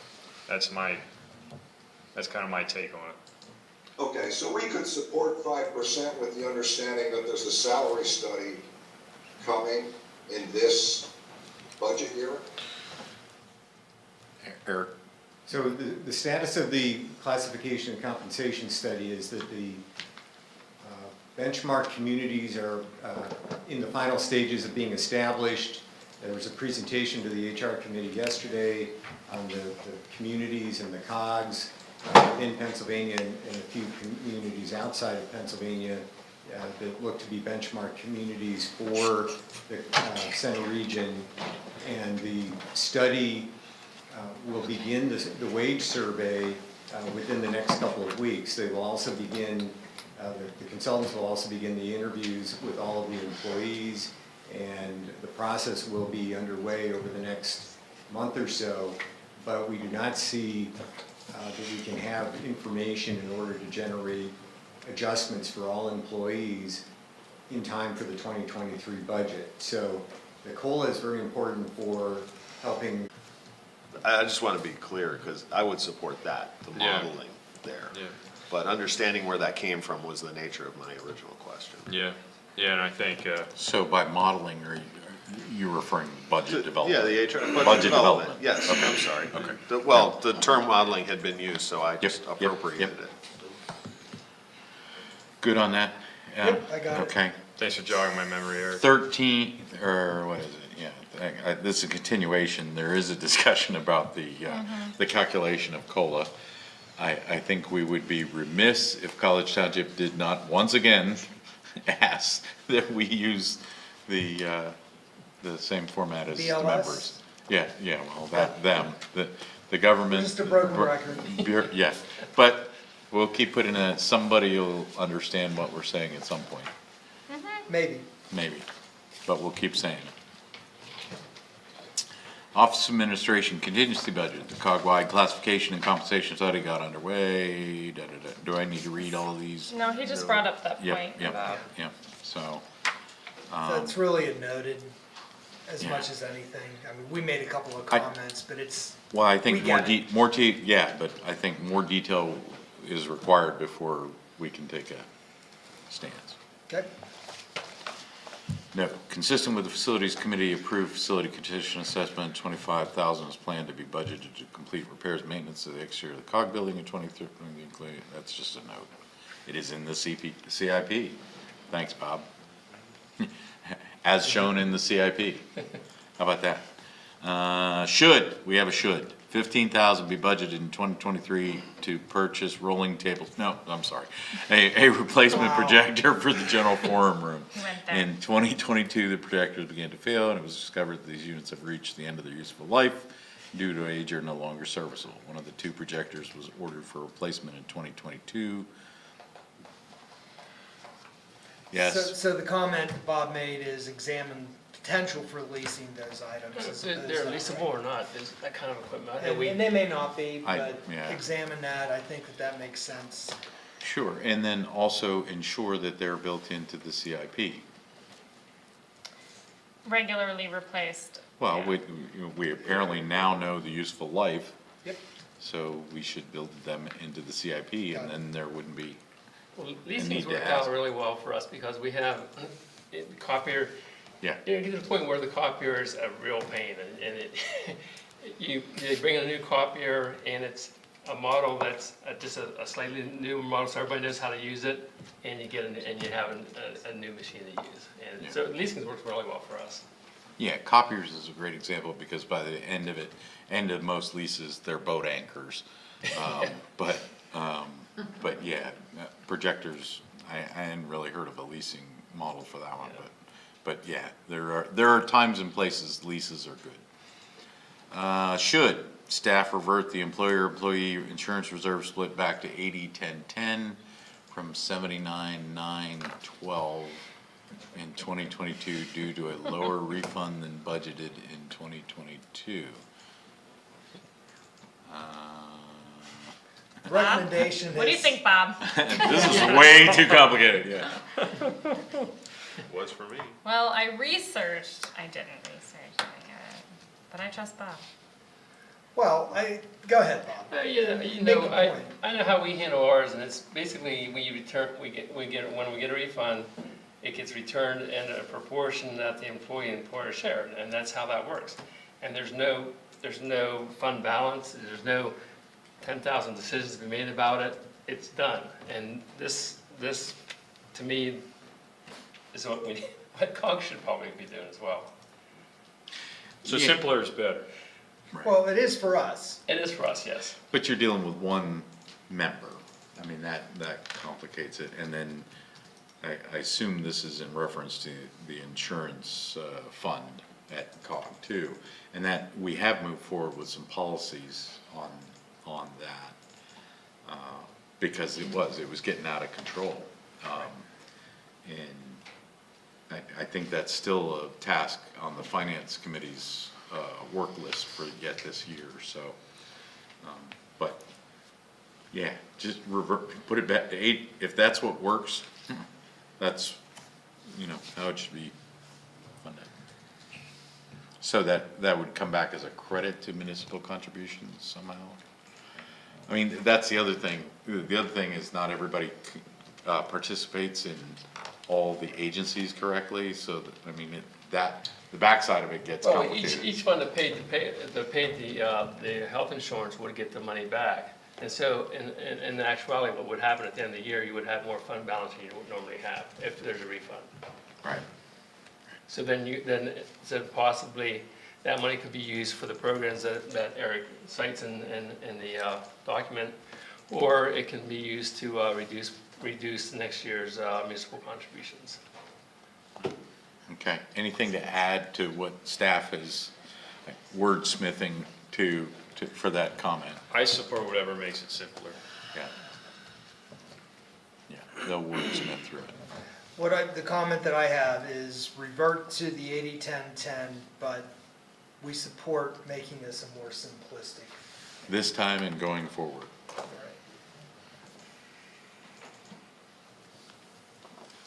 Okay.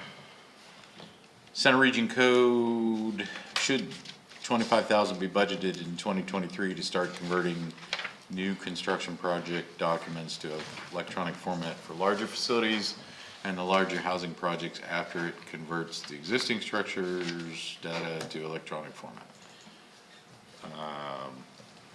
Yeah, that's Yes. a no-brainer. Yes. That needs to happen. Sure. If it's more efficient, cost and time. Yeah. Not do it just because we're digital now instead of paper. Oh, no, but I mean, Yeah. the premise is that everything's going that direction. We talked about Laserfish earlier tonight, et cetera, et cetera. And Well, so the only thing I would throw retrievable. on that one, so if you do that, I fully prepare for a request for a larger electronic device because reading blueprints and little stuff is fun. So, let's see, Center Region Code, capital, should 35,000 be budgeted in 2023 to purchase a new Bullseye digital fire extinguisher training system for use with da-da-da-da. Proposed purchase will be used to educate residents and business personnel in the Center Region from middle school age through seniors. So would this be Right, we just did an this. improvement to the fire trailer?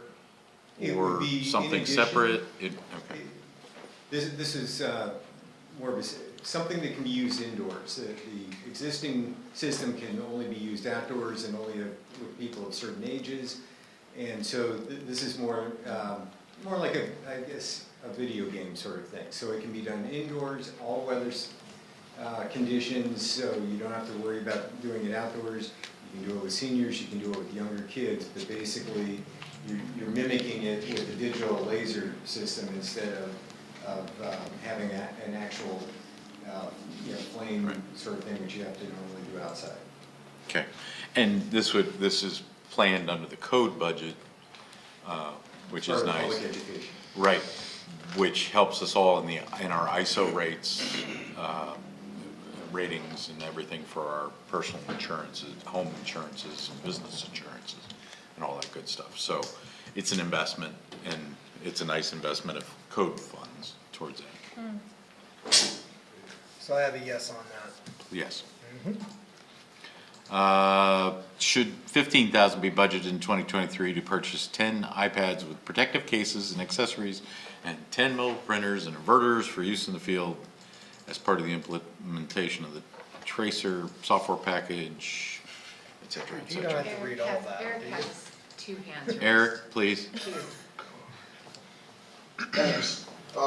This is an opinion that may not be shared by all 32 elected officials, but in my opinion, this is not a question that should be asked or an answer to be determined by 32 elected officials, plus their managers, plus their finance directors.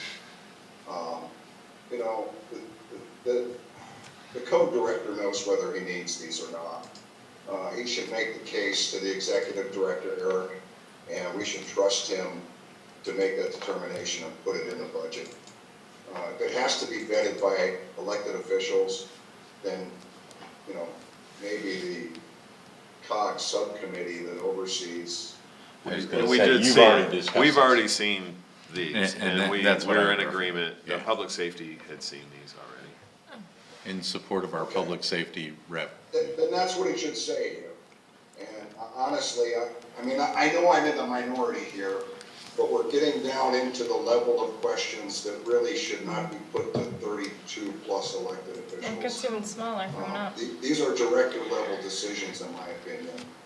But again, I recognize I'm in the minority here. Well, it's a capital purchase, and it would be like any other capital purchase, I suppose, right? I mean, if you're Yes. buying a piece of fire equipment, it's not all Well, that. it's in the CIP.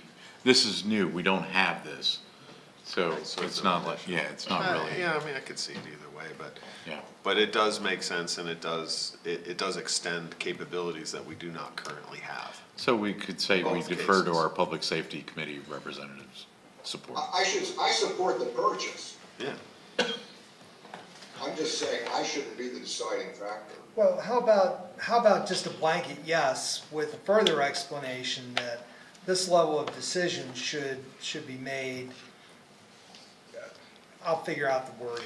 Right. Well, I already made my reference to the rolling tables, so, It's coming up. I'm not Is that gonna why do, this I'm is- not gonna do is it that why again and this is again and on again. here? No, I don't think it should be. I think it's an operational decision and, Got it. Get it That's all done. that's Get all it I done. need. Well, next is $10,000 to. well, did we get the 20,000? Oh, I thought that's what Eric was saying. No, that was the iPads. That was 15 for the iPads. See, this is the one, this is kind of the thing they kind Oh, of yeah. build up. So for the total implementation of these various things, now, I think the bullseye was a legitimate question. Candidly, most elected aren't gonna, well, who's paying for it? Code? Oh, okay. You know, because it doesn't hit municipal contributions, but that's always been one of my beefs, is whether it's, we have fiduciary responsibility for that, making those decisions too. But I defer to our public safety committee rep, who, you know, has educated on Theoretically. the basis for the ask. Right, yeah, and we talk about it with the director. Right.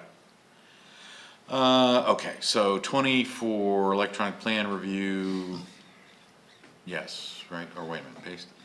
Yeah, there's Yeah, a word Eric, missing. Adam, please. Yeah, the only thing that I said here is, based on the way the detail was worded, there seemed to be some uncertainty about the utilization of the device, and the question that I had was, if they're uncertain whether they want to use it, let's not buy it, can we lease it? That was the nature of my question. Sure, my or point. support a pilot program, you know, pilot a pilot program for it.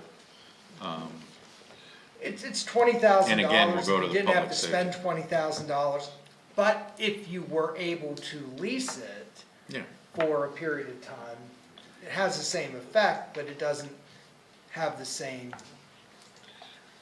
continued impact, I guess is what I'm trying to suggest. Yeah, actually, if I might make a blanket statement, you could look at leasing all of these, Well, and that might make sense, right? I mean, you could lease the iPads, I mean, a lot of schools do that, right? They lease the iPads, because you get new models, you get everything, you don't have disposal costs at the end, printers change, you know, this bullseye, you know, Technology they're gonna be change. a version 2 in a couple of years. You know, I think it makes sense for all of these to look at potentially different financing options, particularly if they're in the CIP, because you're paying for them over time anyway. They have a use life. But, I would go back to the conversation that we had in the Public Safety Committee was, this is a potential new ability based on the new software package that we ought to take advantage of, because it could provide real benefits to the agency and to the folks we serve. This one seems a little bit more like a toy, but the other ones maybe. The plan table? Yeah. Yeah. I mean, again, Once you we know, start if saying it's reduce for recycling and the efficiency recycling. and, you know, I mean, I absolutely support it. My only question was, do we want to spend $20,000 because it's a new technology, we've not used it before within the department, and the way that it's worded here is we want to try it out. Well, if you want to try something out, let's not spend $20,000, was my only point. I do think that it is going to be needed as part of the implementation Right. of the software. I don't think there's any question about that, and on that basis, they need to have it. I was making a very distinct point between outright purchase and, because they're unsure of how much they're going to use it, versus a tryout. Yeah, at the very period. least, lease it.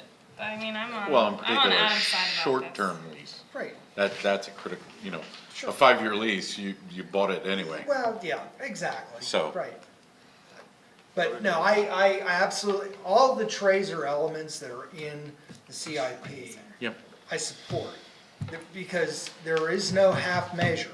You will either implement it or you will not implement it. Well, and Until if you they And we have don't made use the- Tracer anymore, and then we have a table that they can't use. Sorry, it's been a runaround with this.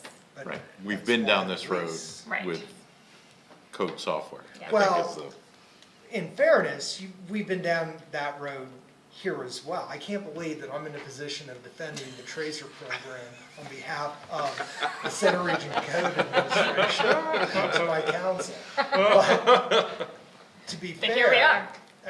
I mean, to be fair, if we've run into those situations with software implementation issues as well. I mean, and when you reach the point where your software that you depend upon to run these daily Whatever. activities is no longer being supported, I mean, while it's maybe in the cloud or maybe it's installed on a server somewhere, it's akin to the same thing that you suggested earlier about a copier that it's at the end of, if you purchase it outright and it's at the end of its useful life, it's a boat anchor. It's this, it's the same concept, Yeah, so. no, I get it. Okay. Tell Walt Slow. that I defended. Yeah, it's recorded. Should 10,000 be budgeted in 2023 to replace some pieces of heavily used staff and public furniture that are 16 years old? I think that goes into Eric B's comment of, Operational? it's operational, you shouldn't be asking me. You mean, they should use, I mean, ideally, that should be in the CIP. I think so.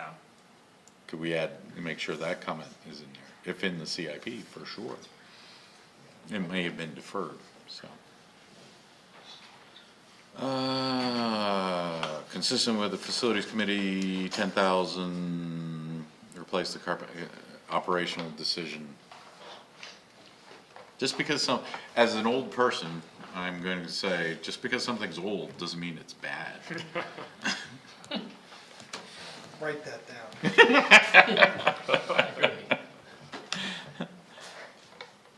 So, but if it's a safety hazard, if it's it does not meet the standards of presentation that we're looking to And the I other think element. that's what we're hitting. Yeah, and the other element that you just mentioned is, you know, we're putting $10,000 and above into the CIP, correct? I believe that's Of value. right. So, and again, so So we're gonna have to replace this, and so hopefully it it's, should be in there Yeah, somewhere. right. It should be a planned expenditure, okay. right? 20,000 to replace meeting room AV equipment. Anybody have any heartburn about that? I was just gonna go back to, is that something that's leasable and does that make more sense? Okay. you might take that leasable and just put it at the top, just, you know, I don't. All leasing acquisition carpet, options. I'm not for. Yeah, it's But- a good idea.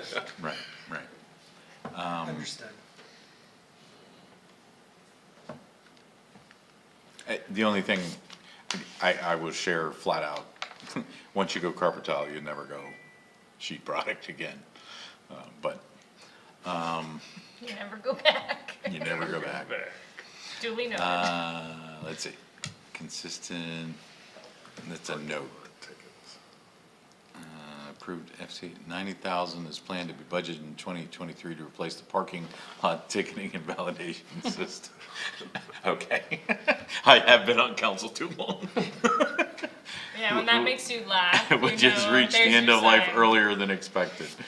The current ad Yeah. hoc solution has halted revenue streams, occupied staff with frequent troubleshooting, and is frustrating patrons. Adam.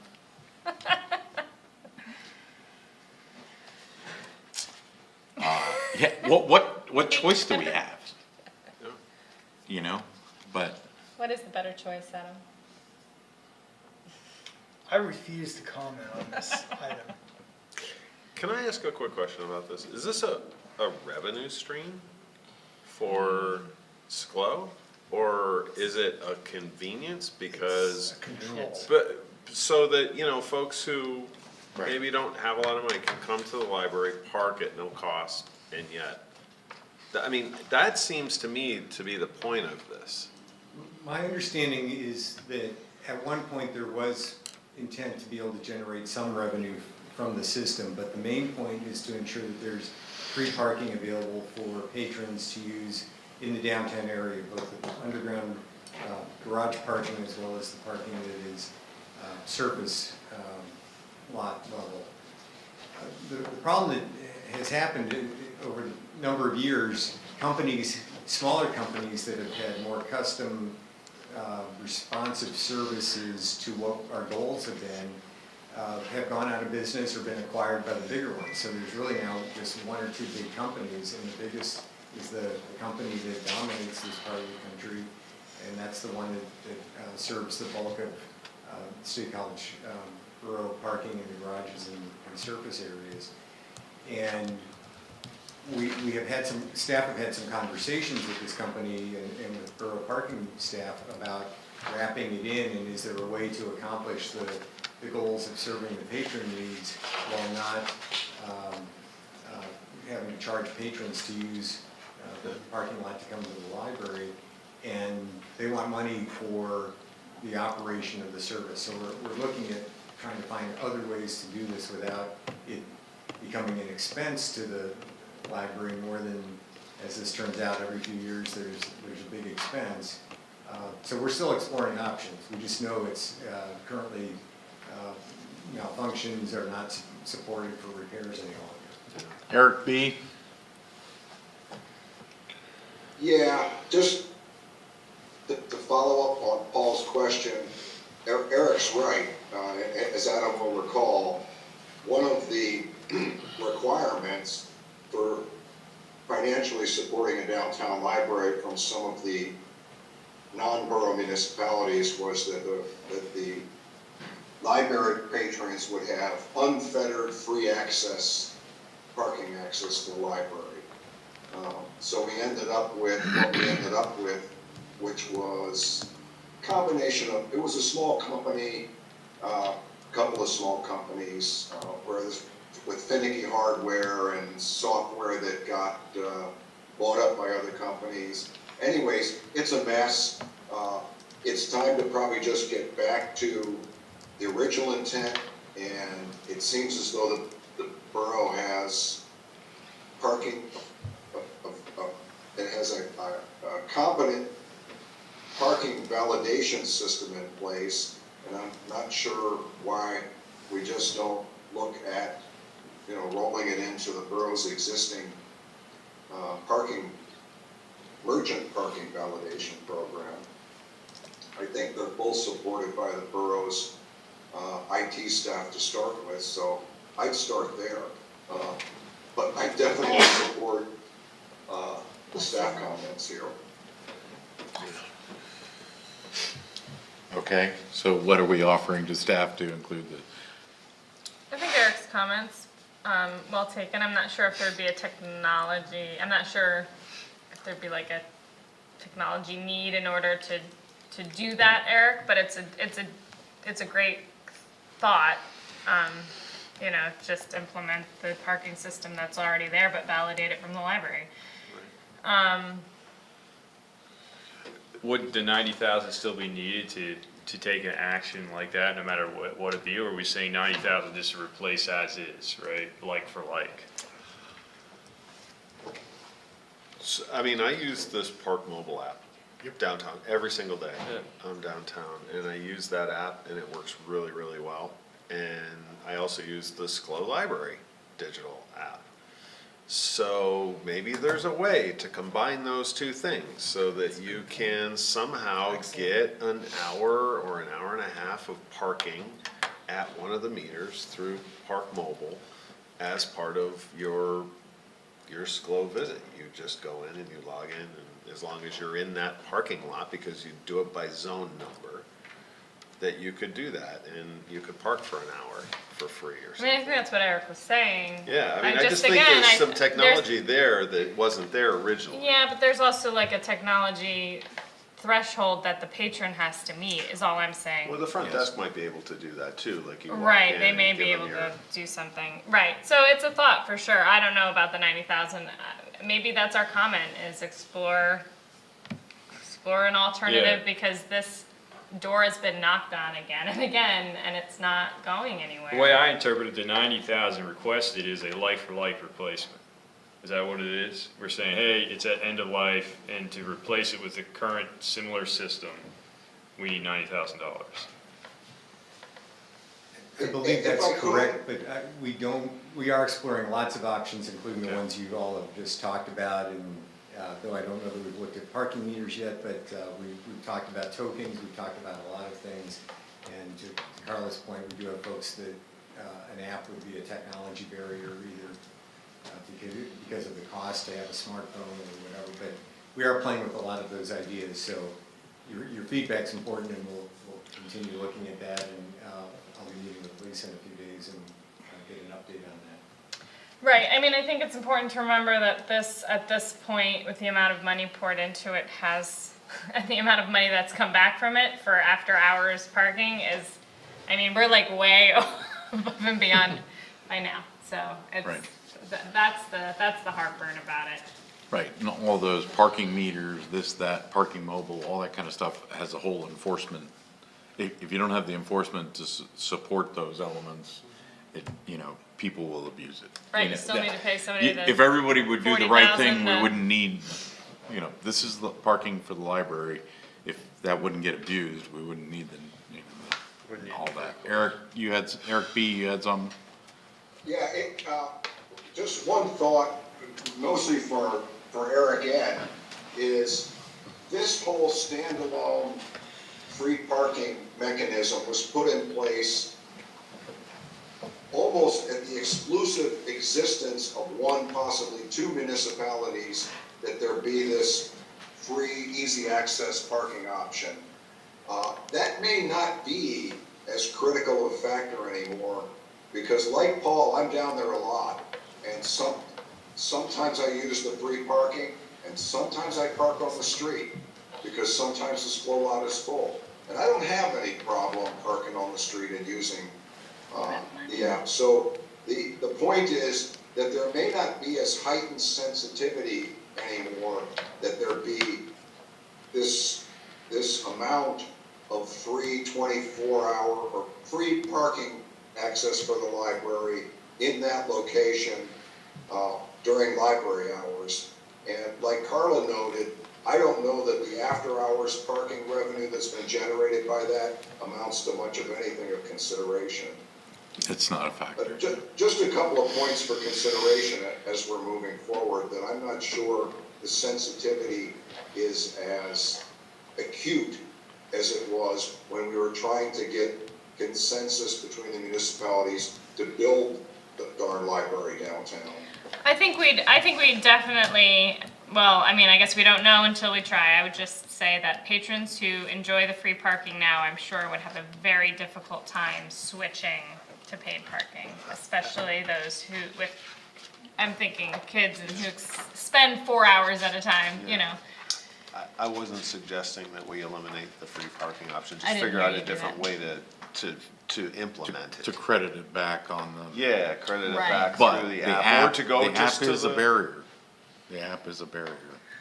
or if you go to the desk and you say, I just parked in the lot. I mean, here's these are my-" the conversations they're having at the Yeah. library, and they know it way better than we do, That's true. so So our comment is just fix it? just fix it, Yeah. just Fix it.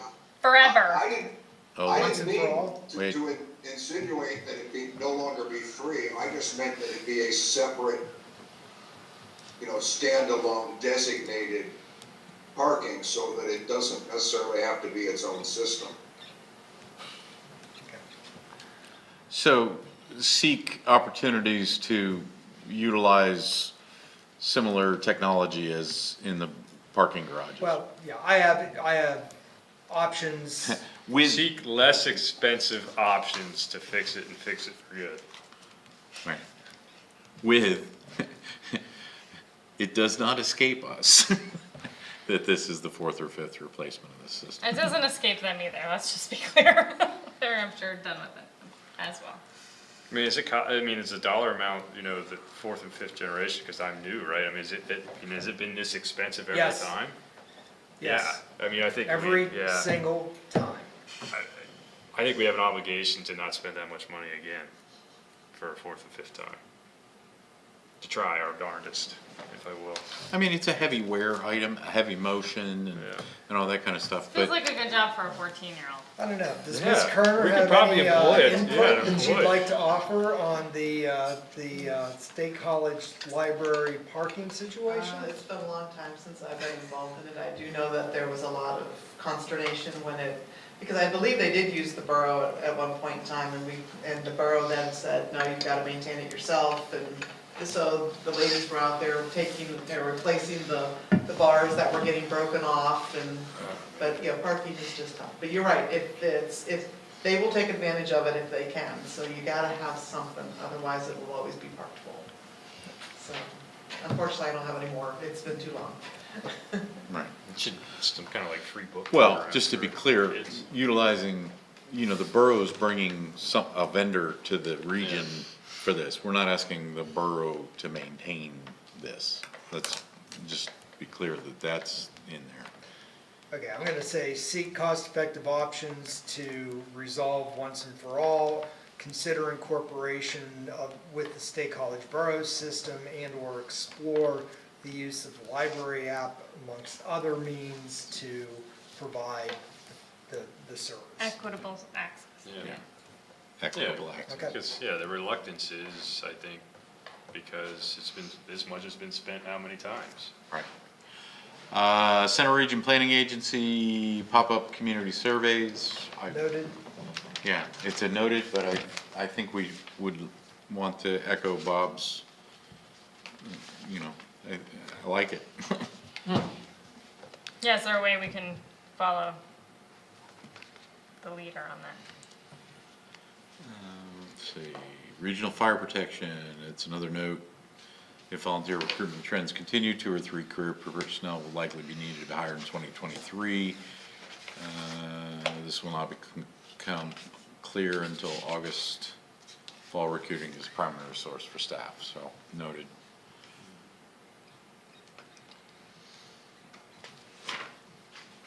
And if I might, again, this has been discussed Yeah. extensively in the Public Safety Committee, and the fire director has very good reasons, and will have very good justification should a position be needed. Regional Fire Protection Capital, note. Facilities Committee approved FCA, plan to budget sidewalk rehab, yep, it's in the CIP, right? Consistent with the FCA. Good job, fire. Restriking the block and brick, yep, is in the CIP. Remaining building projects are limited, in there in accordance with the current COG CIP. Excellent. College Township Station, exterior and interior improvements, any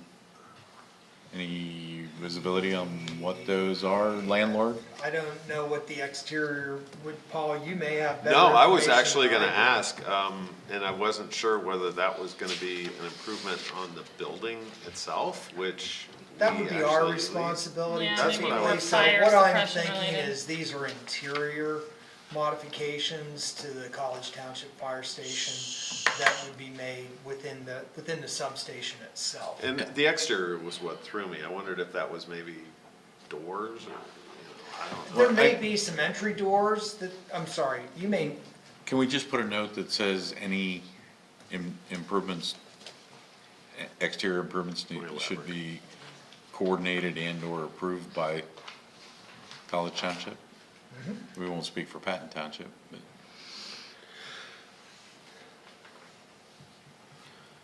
Parks and Recreation operating budget. Should a full-time summer camp and program coordinator be hired in 2023 as recommended in the 2022 staffing study? Thoughts?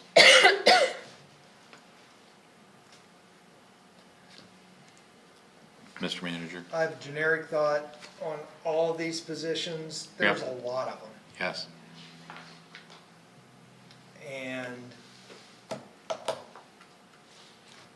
I understand that there are justifications for all of these, but there's also budget realities as well.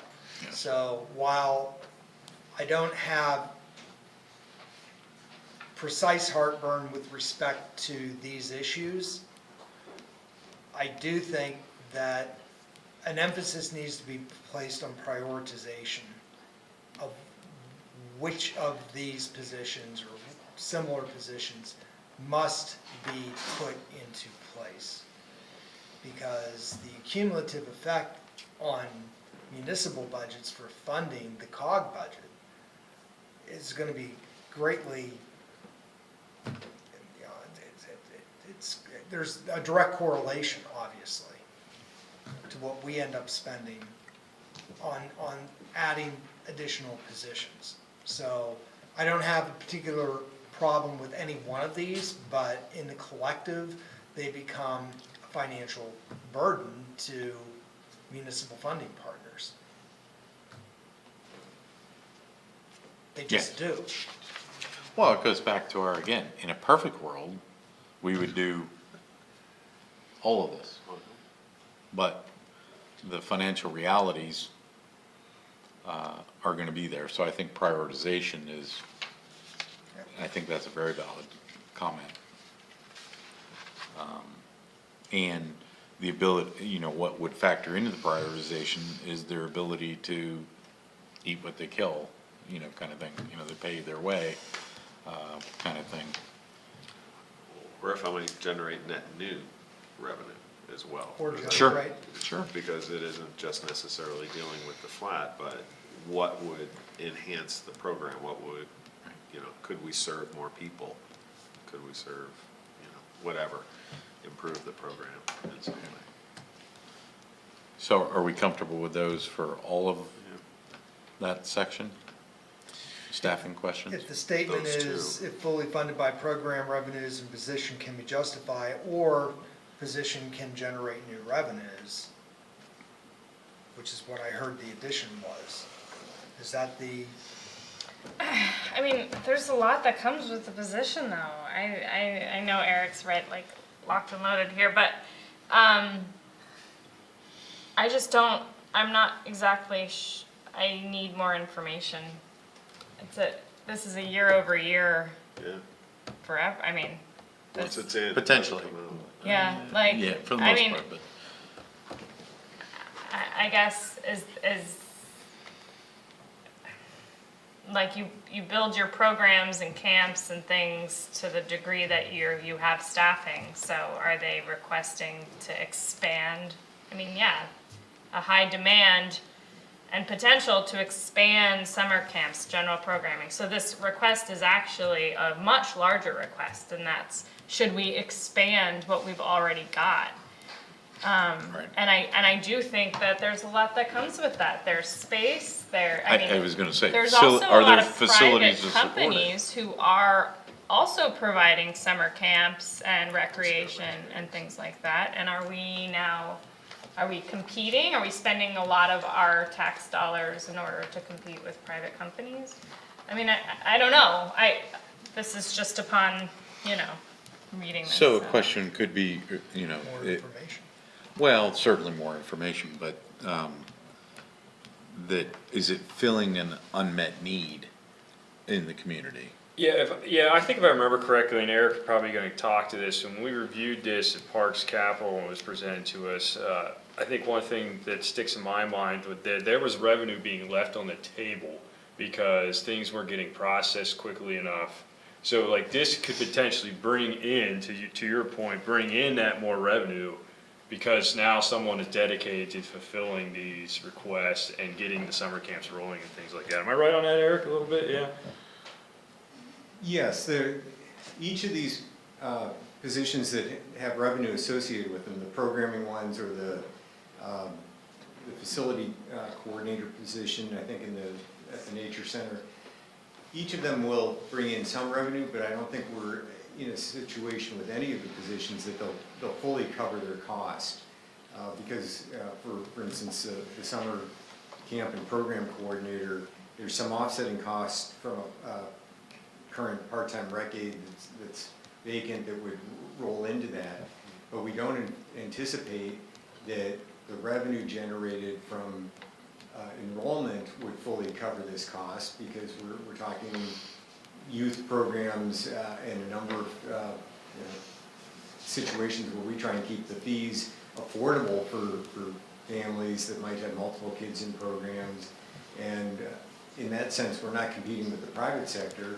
There are some folks that can afford private sector programming, and that's an appropriate solution. Some of the programs that we have waiting lists because more people want to get in, but we also have waiting lists because we don't have the staff to run them. So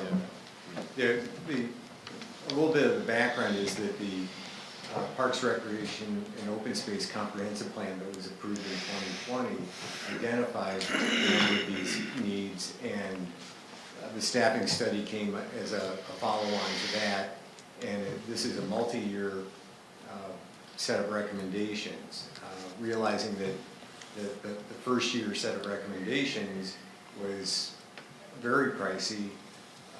Pam and I talked, and I said, you've got to whittle this down a bit, and this is the smaller wish list, and I understand and can support everything that Adam said about the concern of the impact on the municipal budgets, and that's why we worked at reducing this. I think what would be helpful is the feedback that you've already given, and also any feedback that College Township and the council feels is a priority, because there are a range of positions here, including the youth position that's the first on the list, but also the natural resources position that will help do more coordination with municipalities, help with better park maintenance and some of those sorts of things, additional positions at the Active Adult Center and at Milford Marsh Nature Center. So if you all have any prioritization guidance or suggestions, that would be helpful, and I can make sure that Adam has a copy of the staffing study that was released to the HR committee in, I believe, April, and that can be shared with the council as well if you'd like more of the background, because there's a lot more detail there, but it's 100-some pages, so it may not be something you want to dive into. I do want to correct myself, we reviewed it in HR committee, not Parks Cap.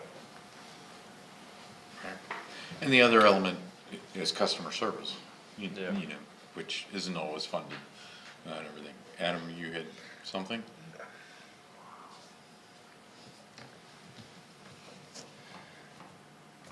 No, Okay, I do, but I'm not okay, gonna pursue it this evening. okay. Yeah, I mean, the reality is this is all great until it meets the budget, and then there's a bunch of other things that are gonna come Just wait. through in reality, so. No, I was gonna say, I mean, you know, COG is doing exactly what they need to do in terms of the long-range planning that's being done for Parks and Recreation, the staffing study that's being done for Parks and Recreation. And absolutely, these things are being identified as needs that need to be put into place. That said, there's a reality that you just suggested, which is exactly, goes to the heart of my point here, is just because I can justify something or I need it doesn't mean I can afford it. And we're headlong into this with Parks and Rec. It's needed, I understand it's needed, but it can't be afforded. And those decisions are difficult decisions that need to be made by not just College Township, but every funding partner that provides funds to COG. And just because something is justified doesn't mean it gets funded. I could justify a dozen or more things right now today in College Township to expend dollars on that we can't afford to do.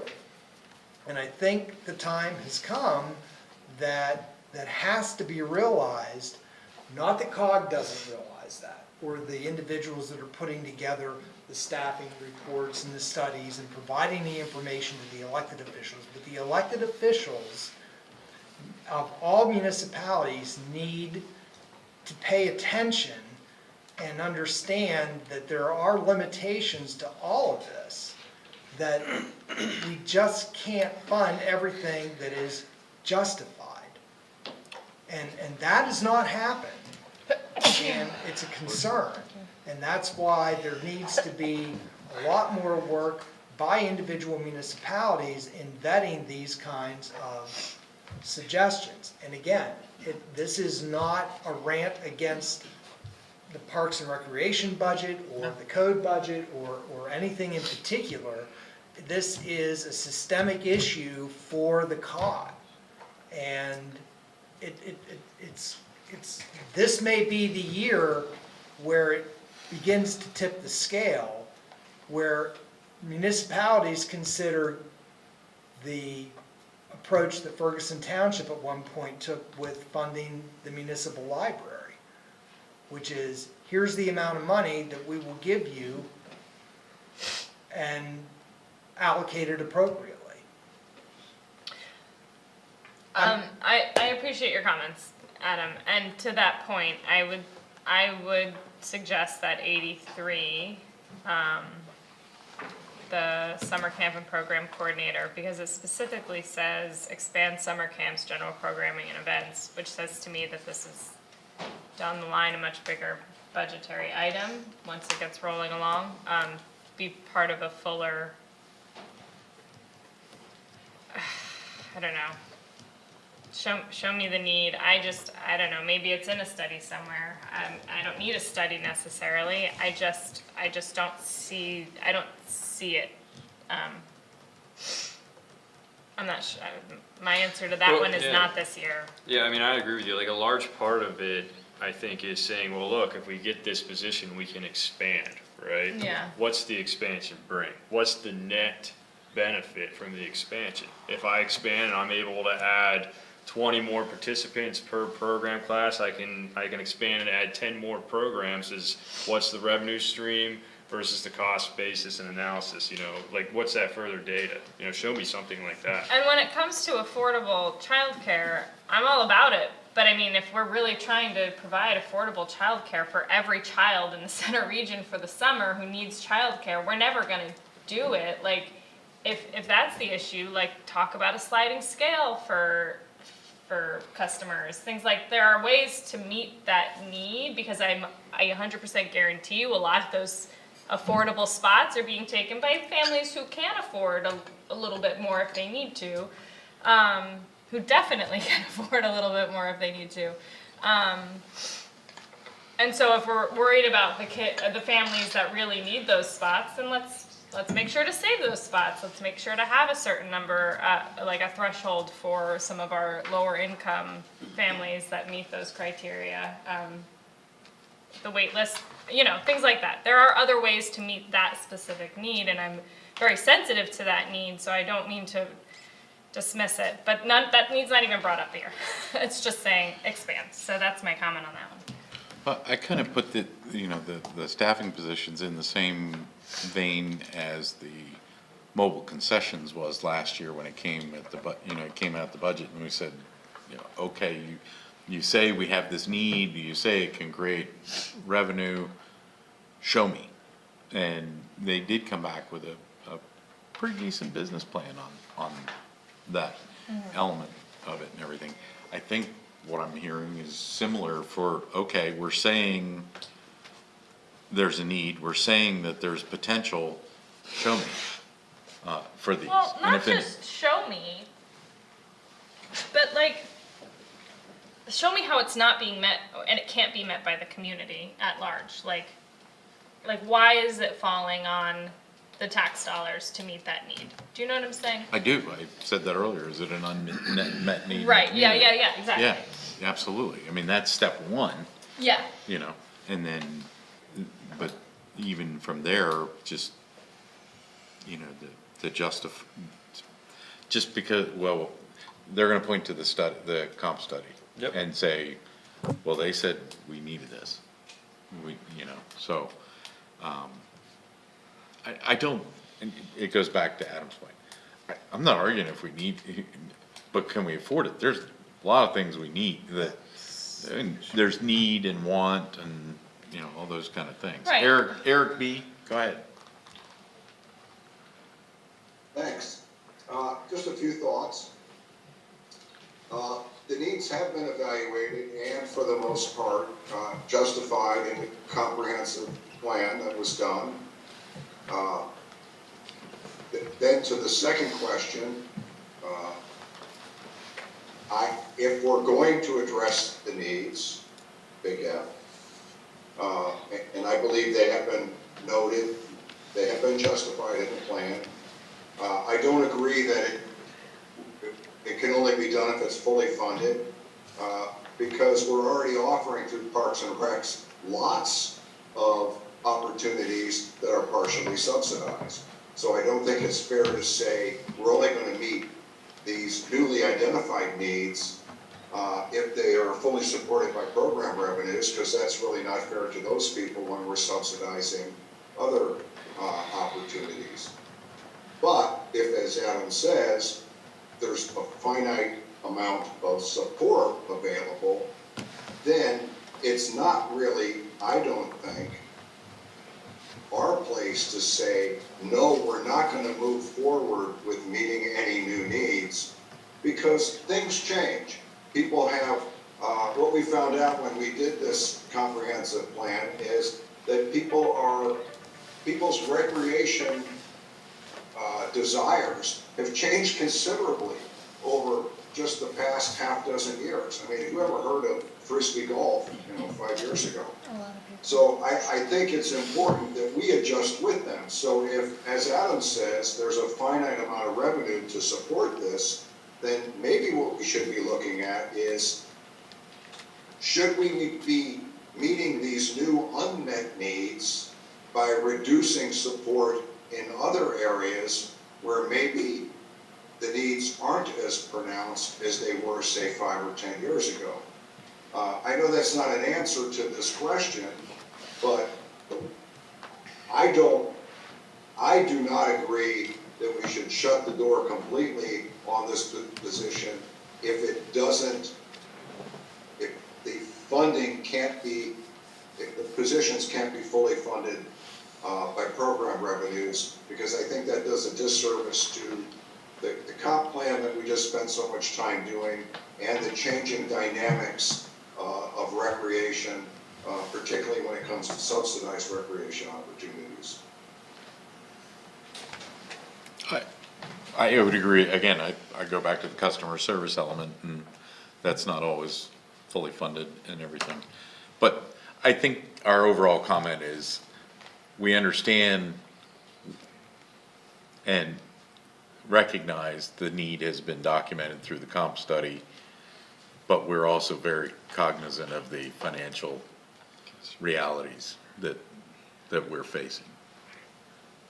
Well, and Adam's other suggestion was to say, this is how much we funded Parks and Rec last year, this is how much we're willing to fund it this year, you decide where the money goes. How you use it.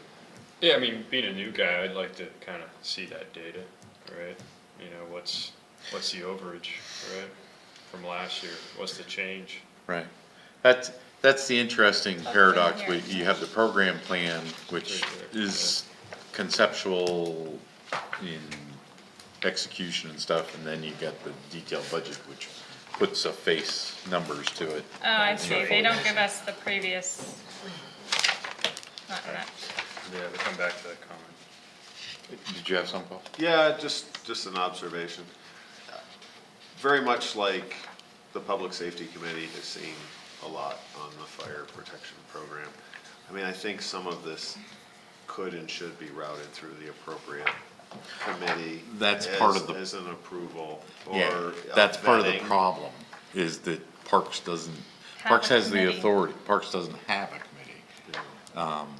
And But it would come through the finance committee to some degree too, right? it So- will, yeah, And, well, and it all our does. representative on the Parks Authority Right, could be the one who could come in and potentially, you know, provide those reports. Maybe that's the right venue. I'm just Yeah. thinking that Yeah, there's you're a right. breakdown That's the here breakdown. that isn't happening with these Exactly. other areas because there is a defined Exactly. committee, and perhaps that's the need we need to fill here. Eric, have we talked about this recently? Okay. So anyway, Yeah. I perhaps stumbled onto something here, but Yeah, it's a hole in the armor. There's the authority is great and everything, but the reality is they don't have any money. So there's that, and then, what should fall under the agency, what should fall under the authority, what should fall under the municipalities, all that kind of stuff. We could go on for a while on that one. I think we need to provide, I think what we have is enough. Yeah, I have no to idea how I'm inform. responding to this, but I'll figure it out from the comments and the notes that I have. Okay. Yeah, prioritization, financial realities. and let's see what it looks like in the end. Well, and Eric's point was asking like, okay, there are a lot of them, does College Township feel more strongly about one of the positions over the other so that they can go back and actually be helped to make those decisions? Yeah, right.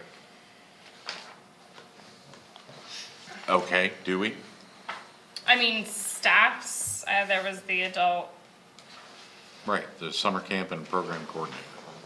no, There's summer camp and program coordinator and natural resources supervisor. there's another one further down for the adult center, active adult center. Okay, I was just looking at those two, so you would like to take it even further beyond that individual, okay, I think. okay. There's an Yeah, over. yeah. Okay, we're gonna circle back to that one Yeah. because it's capturing other places, staffing in other places. Yeah, I mean, we gotta come back to it. Right, so, it's a note, but staff has provided some comments on the mobile concessions project. Again, I would share that a draft, business plan has been thrown out on that. I would further, throw out that in the master plans for all of those complexes, concession areas were part of the master planning and everything. And one of the concepts of the business plan is that the trailer is a lot cheaper than building, and gives you more flexibility, to go, especially take the pools as an example. Well, the pools have this finite window, whereas the trailer could be, the whole year round. That's just a thought. It is just a note, but you will be seeing that business plan soon. Parks Capital, another note.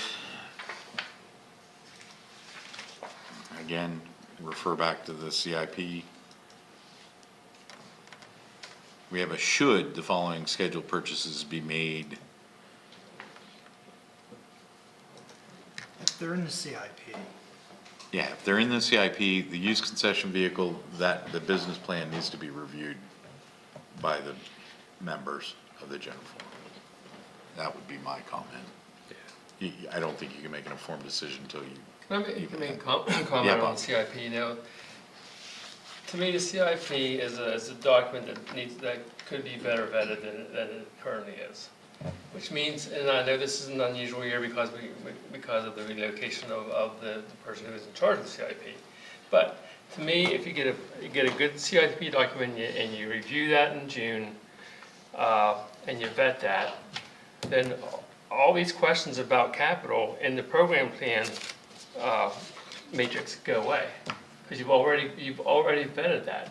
And then you'll have a second chance to vet it again whenever the detailed budget comes out and you realize you can't afford what you thought you could afford, what you had planned to purchase. So I think the CIP should be a properly vetted document earlier than in the program plan, and then you don't have all those questions that come through at this point.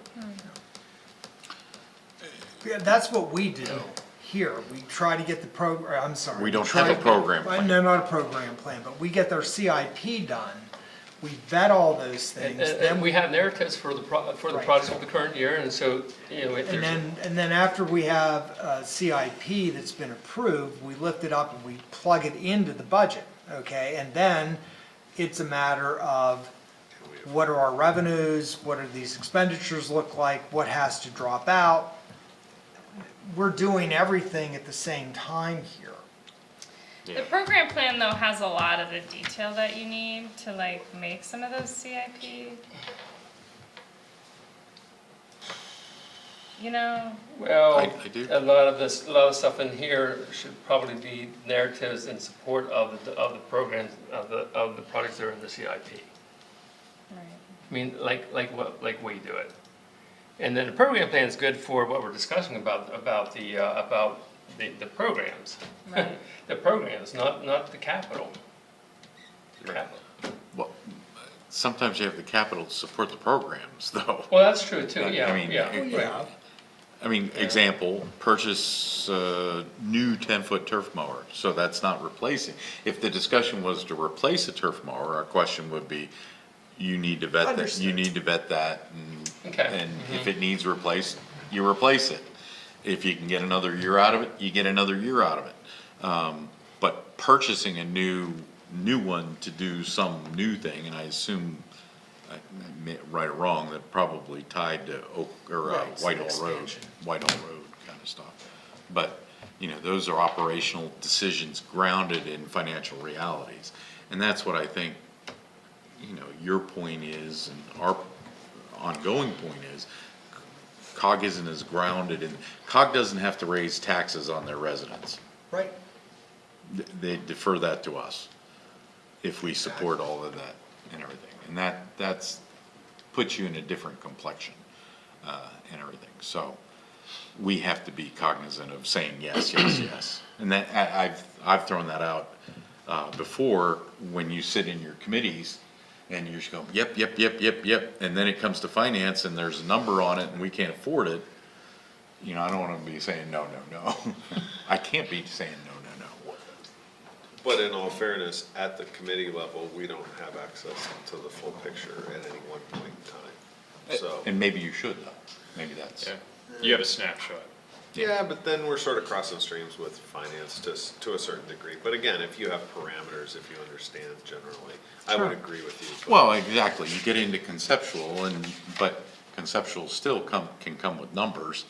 And yeah, it's but, tough. But you It's don't a know tough where that balance. number fits into the overall. That was my comment. Sure. To the same degree that finance does. Right. Even finances doesn't have full, Again, you go through the budget and you're saying yes, yes, yes, yes, and then okay, well, we just spent $100,000. Okay. Or no. Well, and that's what happens. At the end of the day, the number comes back and people And everybody's like, it's what is sticker this? shock, and Yeah. it's like, The that's normal, that's expected, And- right? and- And then you go back and and then you begin to vet things, and then you find out where the line is that you're willing to. Well, I guess my point is, we're at the end of we're at the general forum meeting, ready to make a decision about approval of an annual budget. And there are these, Like, this is the point Yeah. to vet, this is the line, I would think. This is Yeah, where, this is where this and the work that leads up to the creation of the budget is where the vetting needs to occur, and a lot of that ends up happening through the committees, and that's where most of the vetting needs to happen. And to Rich's point, maybe there should be a little bigger financial picture that's provided to the committees. You're absolutely right, the buck stops with the finance committee, who sees everything in the overall. But my concern is, we get to virtually a final document, and we have some municipalities that inevitably say, well, this is too much. I can't afford it. I can't afford that. But yet, throughout the entire vetting process, it never registered. I mean, it all sounds so great. Yeah, and it In a is. perfect world, we would do it It all. absolutely is. And again, it's not a question about whether or not we should be doing these things, or whether they're justified, because first off, we shouldn't be considering things if we can't justify them. But the assumption and the work that goes into these things does in fact do the justification. The issue is, can we afford them? Right, and the other side, in fairness to staff, staff time is valuable. And so you don't wanna be chasing windmills, if there's no either conceptual or financial potential for it to move forward. You got other things to do. And it's a tough balance, some people We're get, say, not oh, gonna I need solve more it. detail, I need more detail, more detail. How do you get more detail? Oh, you gotta hire more staff to get more detail, or something like Yeah, that. it's not something we're gonna be able to resolve Tonight, tonight. Right, so, under Parks Capital, I would go back to, general forum needs to see the business plan, the finalized business plan, before they can fully approve or disapprove that.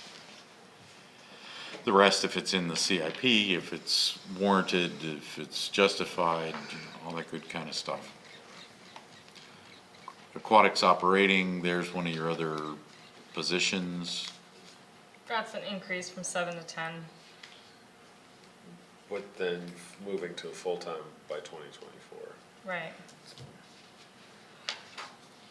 So we'll put And that that's in. much, I mean, that to me is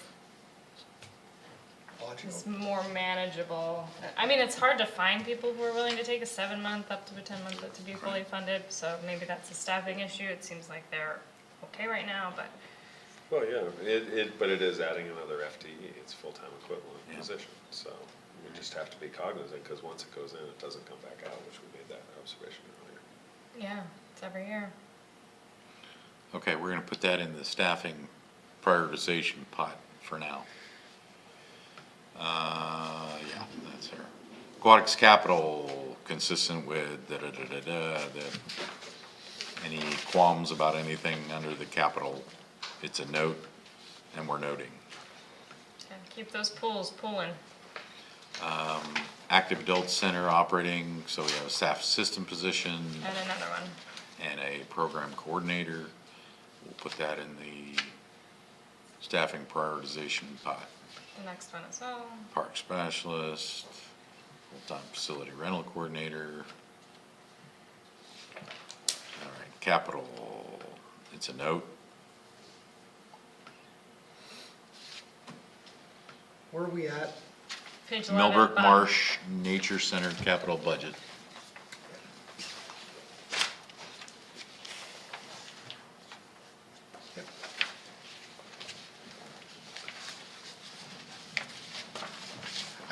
If I may Yep, make please, one please. comment about Millbrook Marsh Nature Center. This is something I've repeated for a number of years in a row, and I think bears repeating. When COG became involved in Millbrook Marsh Nature Center, the basis of the COG involvement was that the Nature Center was not to be a cost to the municipalities. Now, that on its face was not sustainable, but the reality is that when the marsh was established and the programs for the marsh were established, it was intended for those programs to self-fund the activities of the marsh. So again, this is 20-plus years ago now, but that was the genesis of the Nature Center and the programming related to that. So I only make that, and I make that statement every year just to remind everybody that we have a lot of costs with respect to the Nature Center that are clearly, fully 100% being supported in every way, shape, and form through the COG budget process, with the exception of programming revenue that they do bring in. So it's just a note, but I think it bears worth repeating. How much does revenue offset the cost? Not enough. Eric, Ann, did you have a comment? Just to note, there's been a substantial amount of fundraising for the Spring Creek Education Center building project, so hats off to Melissa and Pam for the fundraising on that. Though we are in some unknown territory as we get into page 12 as to how we will, what the bill will be and how we'll fund the boardwalk replacement. So, and I think, as Chair Adams concerned, that we don't know the answers to those questions right now, and there's a lot of question marks still to come on that, and it's going to be something we'll have to work hard together on.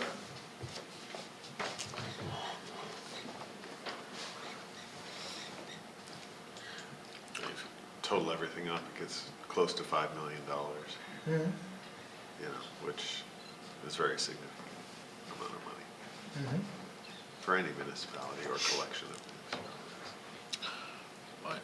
Right, and, well, under the capital side,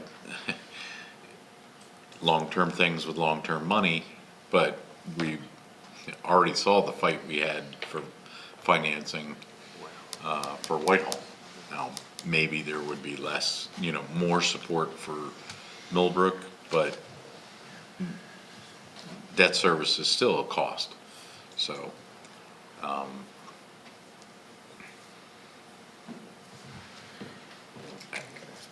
A lot of these are notes, Right. they're gonna meet the financial reality of the budget well enough. I mean, it is easier to support, the facilities condition assessments and Sure. seeing those things and in particular where not doing it is gonna cause more cost. I mean, that's exactly why the facilities committee was established and the facilities coordinator was hired to try to prevent those kind of things. So, the only other comment that I have, and most of these they are noted as far as comments are concerned, with respect to Oak Hall Regional Park. If in fact that is to be studied again, I think that we have to get another set of eyes out there to take a look at that. So, I believe that there's been ample opportunity in the original design and thereafter.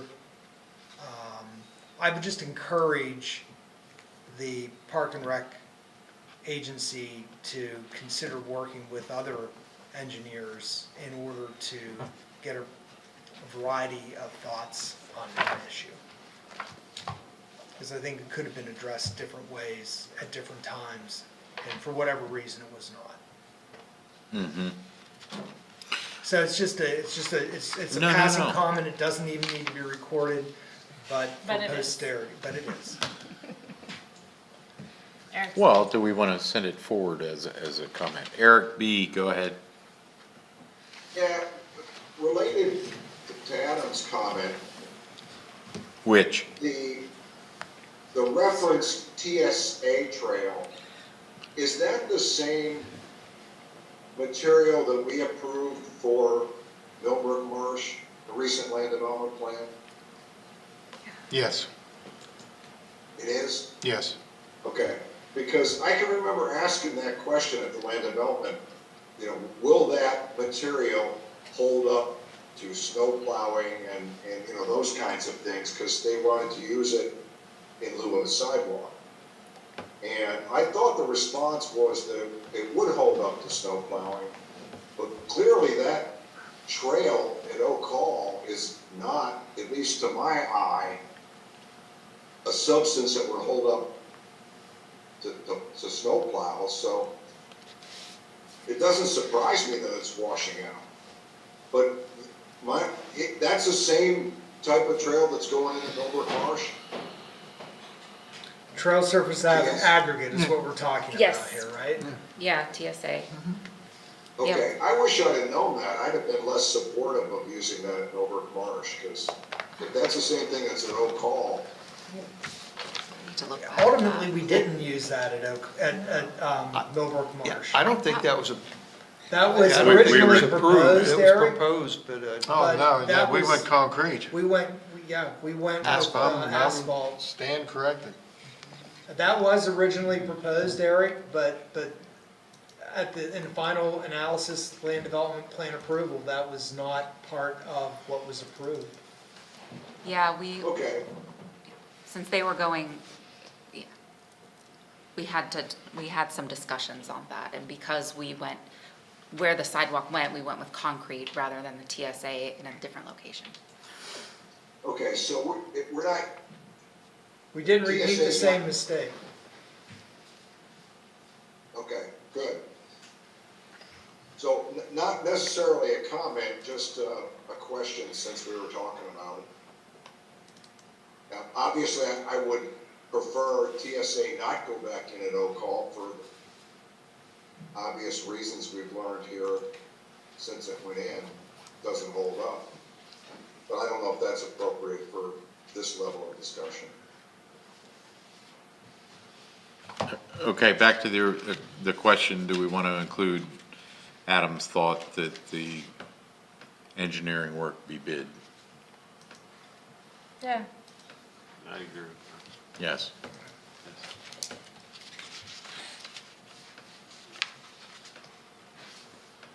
Okay, the rest, are we comfortable with the rest of the facility commitments?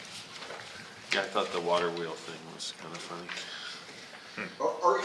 Are you looking for comments on Adam's comments from 113? If so, I support that engineering work be bid. Is that what we're asking? Yes. Yeah, well, including that comment in the go forward. Adam had indicated that it didn't have to be included, we're saying that we're gonna include it. Just first sentence. Yeah, Right, I'll remove the word demand too. yeah.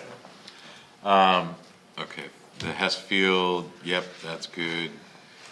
Okay, the should,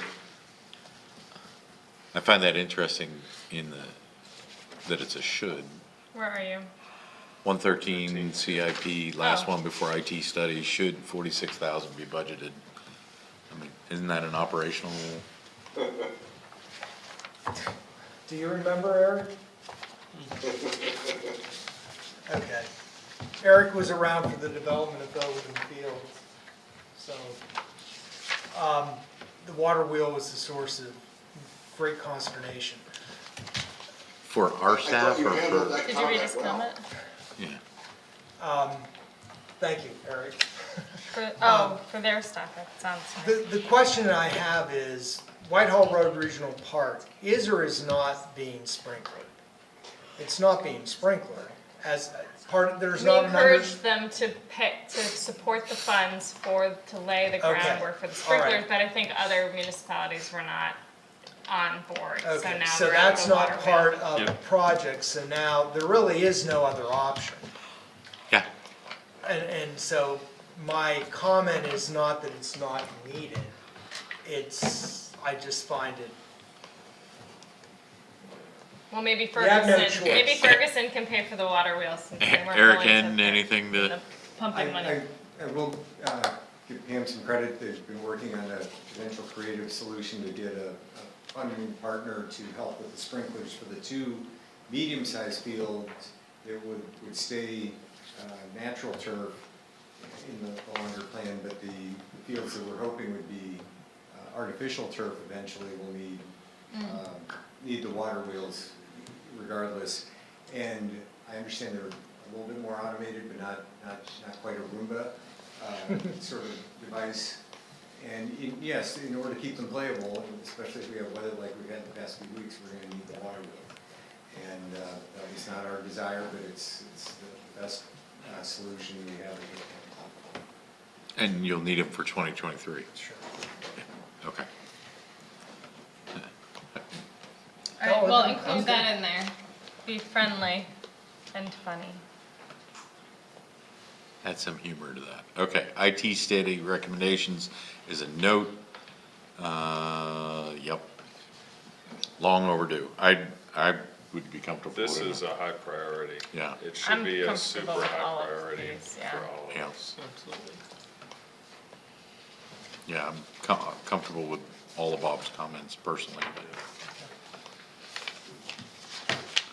Review the new 5-year staff, improve it, okay. Staffing, add a column that shows the full annual compensation cost. Yeah, yeah. I Great. think we had thrown in finance when we reviewed the program plan, we'd put some kind of general notes of, benefits equal, X percent. That may be did that make the final, Eric, end?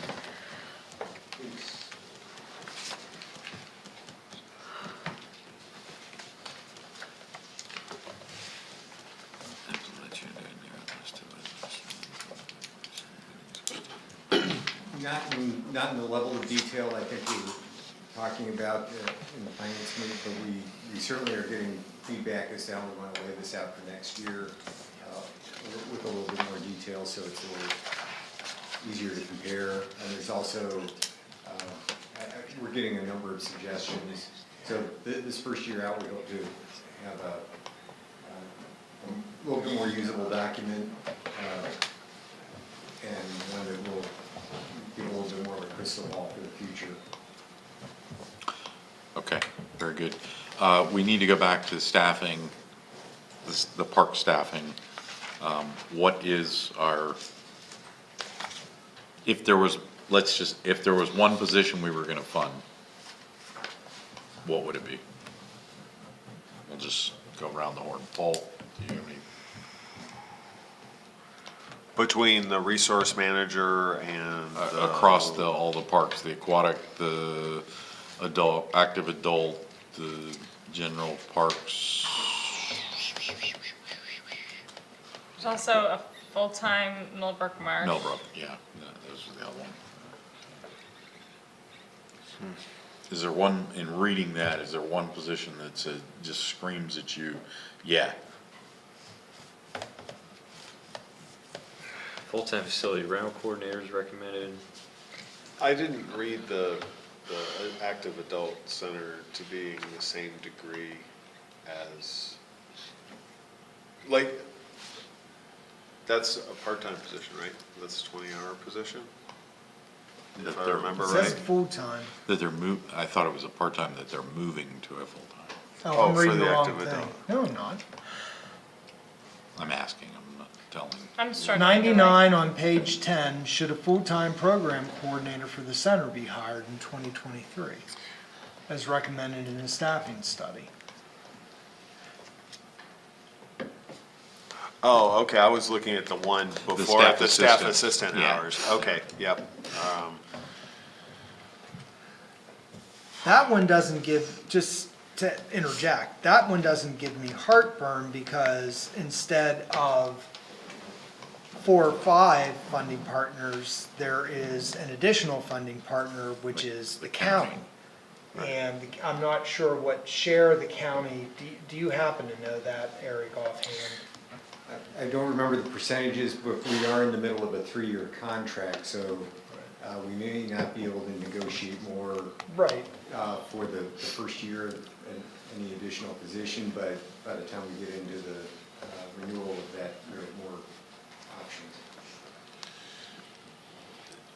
So is that for the program coordinator you're Correct. referring to? Yeah, I mean, I think that one's pretty much on hold. I mean,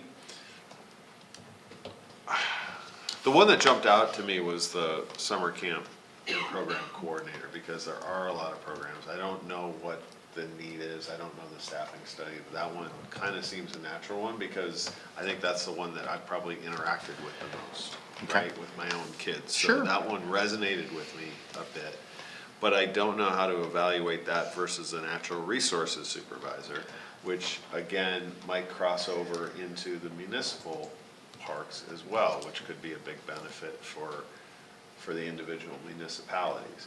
But I don't know how much that overlaps with like what our public works director already does in our parks, you know what I mean? It's like, you do that for our parks as well, so how big a benefit would that be? I guess I don't really know enough to prioritize them at this point. Like, I agree with you, Paul, like the natural resources one pulls out to me because of that, maybe need to coordinate amongst the municipalities, but I need to know more about it, right? Like the job description. Because what's written in there and that blurb doesn't tell me enough about it and what they're doing. Those two, though, I would say resonated with me the most, probably because, The again, summer my camp familiarity and, with the parks. Summer camp and natural resource? Okay, great. Eric, I see your hand. Eric B. Yeah, I think I agree with Dustin and Paul. If we're saying we don't support all of these positions simply because we don't want to pay any more money, or we only want to pay so much, not necessarily based on the merits of the position, because we're saying we really don't know that much about them or the needs, maybe we ought to just say that. Maybe we ought to just say that we only financially support one, and let the people who know better figure out which one is more important at this time. But if you had to lean to one, if they needed some guidance from elected officials, what would you lean to? If you're asking me, I would be honest and say I don't know. Okay, that's fair. Because both were warranted in the study, so the professionals that we hired have already said they're warranted. Now you're coming back to me and saying, pick one. I would defer to maybe Kathy on our Parks Committee, or a staff. Somebody in it, yeah. You gotta put a dollar face on it. I mean, if you wanna say up to $100,000 or something like that, then you can let them, then you can let the staff, the professionals Well, pick. that's what I'm saying. That's what I'm saying. Well, we need to If put a we're face saying- on that, then. If we're saying we're only gonna support X amount of dollars because. How many dollars? We're only gonna support X amount of dollars, then we ought to just say that. And let the people who know better figure out how to spend those dollars. Because we're kinda saying that. We're kinda saying we don't know which one's more important, but we don't wanna spend enough money to fund all the positions. At least that's what I thought I was hearing everybody say. Okay, what's the number? That wasn't what I took from what you first said, but what number would you be do you believe you would be comfortable with? Well, it sounds to me like it has to be a number to fund one of those two positions, right? Because we're talking about two positions, right? Well, no, there's lots. there's lots, and they vary in dollars from 68, 74.5, 8,500, just through 7,300? Well, I'm not the person to ask for that, because I don't necessarily oppose these these recommended changes. So maybe you should start with someone who has a better idea of how much we, as the township, can afford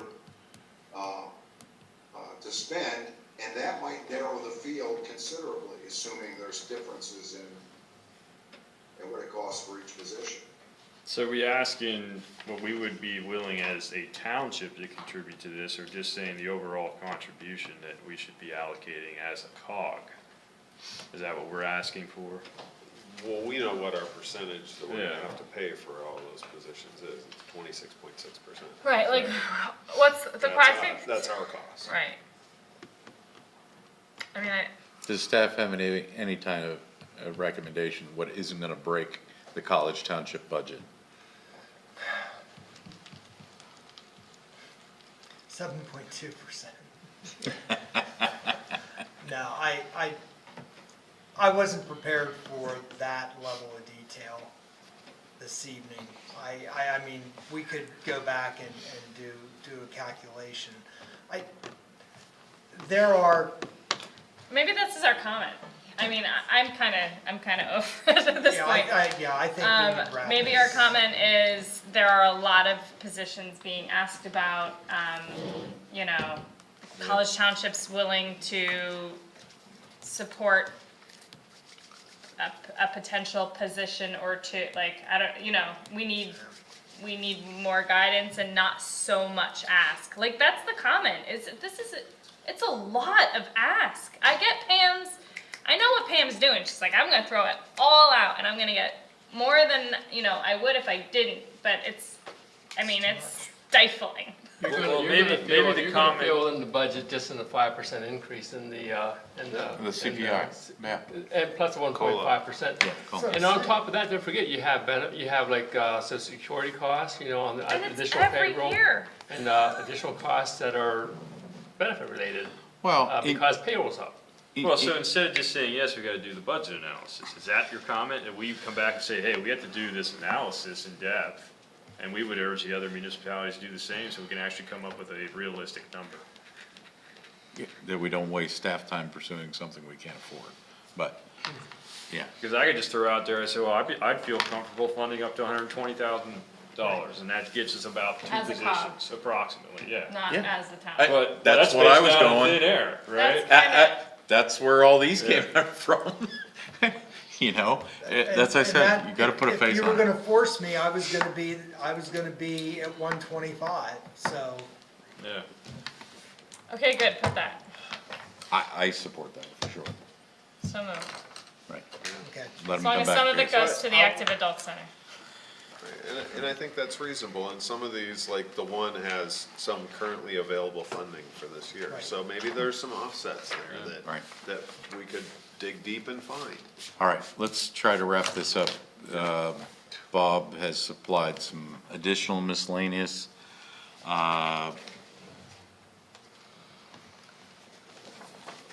Actually, to your one about the Zoom meetings, the actual issue isn't the miking, Okay. it's the acoustics of the All right, room. yeah, and because I really had a hard time Sure, understanding a it's lot of the acoustic, the general forum room was not built for Zoom.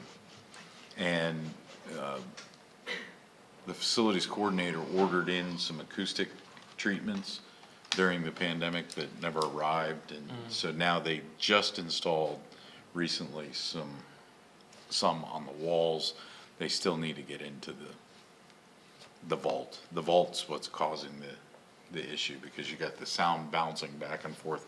You've got really good mics that pick up everything, and it's picking up everything bouncing okay. off Gotcha. the vault.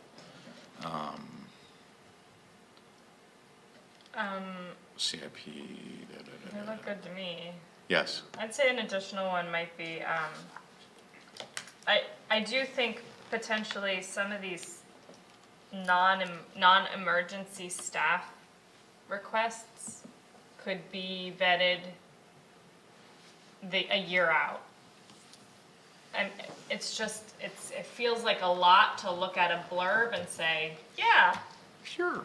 sure, even to look at a comp plan, which I appreciate you pointing out, Eric, that's what I wanted to know, that they are pulled out in the comp plan, but, I just think some of that could be, Well, could be that's, processed through a little bit better than this right. quick That's ask. the intent of the new staffing Okay. section in the program plan. That's the intent, to try to pull those out and everything. But the big problem, the majority of the positions you're talking about is parks. And so you don't have a public safety looking at it like that, or. Right, but it's gotta go through like, all I'm It's gotta saying go is, through a gotta go through a process. process, and I need more than a month to decide on the answer. That's my comment, Right. is it does need, and if it's Kathy coming to us and presenting us the need, and us giving feedback back and forth and talking about it, because again, it's not a capital it's a year-over-year commitment, Yes. yeah, so. Eric, go ahead. And I know it's a lot to absorb at this point.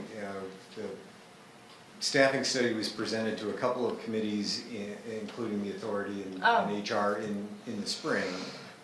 But, you know, it's a big document, and it may be helpful to consider a workshop or work session meeting at some point with Kathy and Mark's staff to present the study and go through it when you do have a chance to read it in advance and ask your questions and digest it. But I know we're getting into a real busy time for everybody's meeting schedule, so I just put that on the table to consider, and I'm sure staff and your representative from the authority would be happy to try and make that meeting.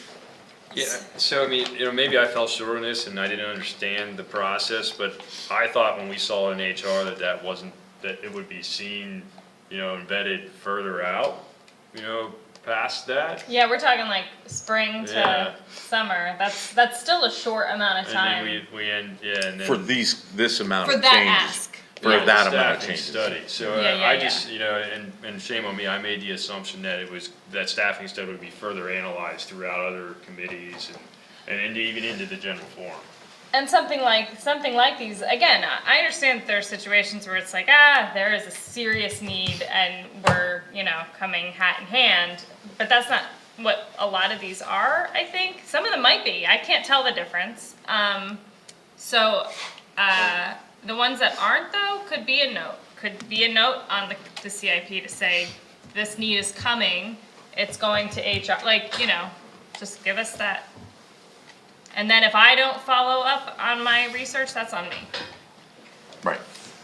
Well, you have that, so it was put through the authority, Yeah. but that identifies, one of the main disconnects between, the authority, of course, yes, we need to do this. And then there's the municipalities who pay for it. Yeah. And that's. It's easy to say yes when you don't have to open the purse. Yeah. Yeah. Well, that's, similar to what I was saying about the code stuff. Most municipalities, yep, sure, no problem, because it's not their money, it's not gonna cost the municipal. Self-funded. It's self-funded, yeah.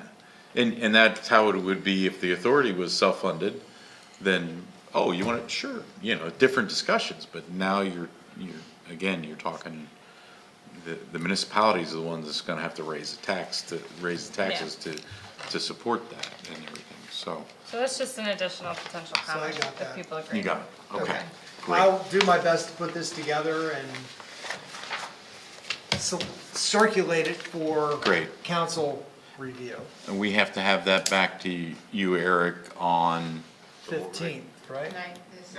19th, So the morning after our next meeting, is that correct? Good morning, right. the morning of our next meeting. Thanks there's for a your finance patience, Eric. meeting. Good night, Eric. It would be the 18th, so Thanks, Eric. Sweet dreams. when Adam puts this out, we'll need feedback It as will quick be as next possible. Yeah, Okay. yeah, so, Will do. thank you. Thanks, Eric. Thanks, Eric. Yeah, I mean, I do like his suggestion on workshops. I think there's a future need for that. I was thinking exactly that. I was like, man, we should just have a workshop on this. I struggle Struggle with extra meetings. I was just gonna say that, getting participation in those is challenging. Okay, MB3, Chapter 160, Residential Rental Potential Revision. Lindsay. Thank you. Recently, the township's been receiving Thanks, Bob. calls inquiring about our short-term rental ordinance and the requirements within.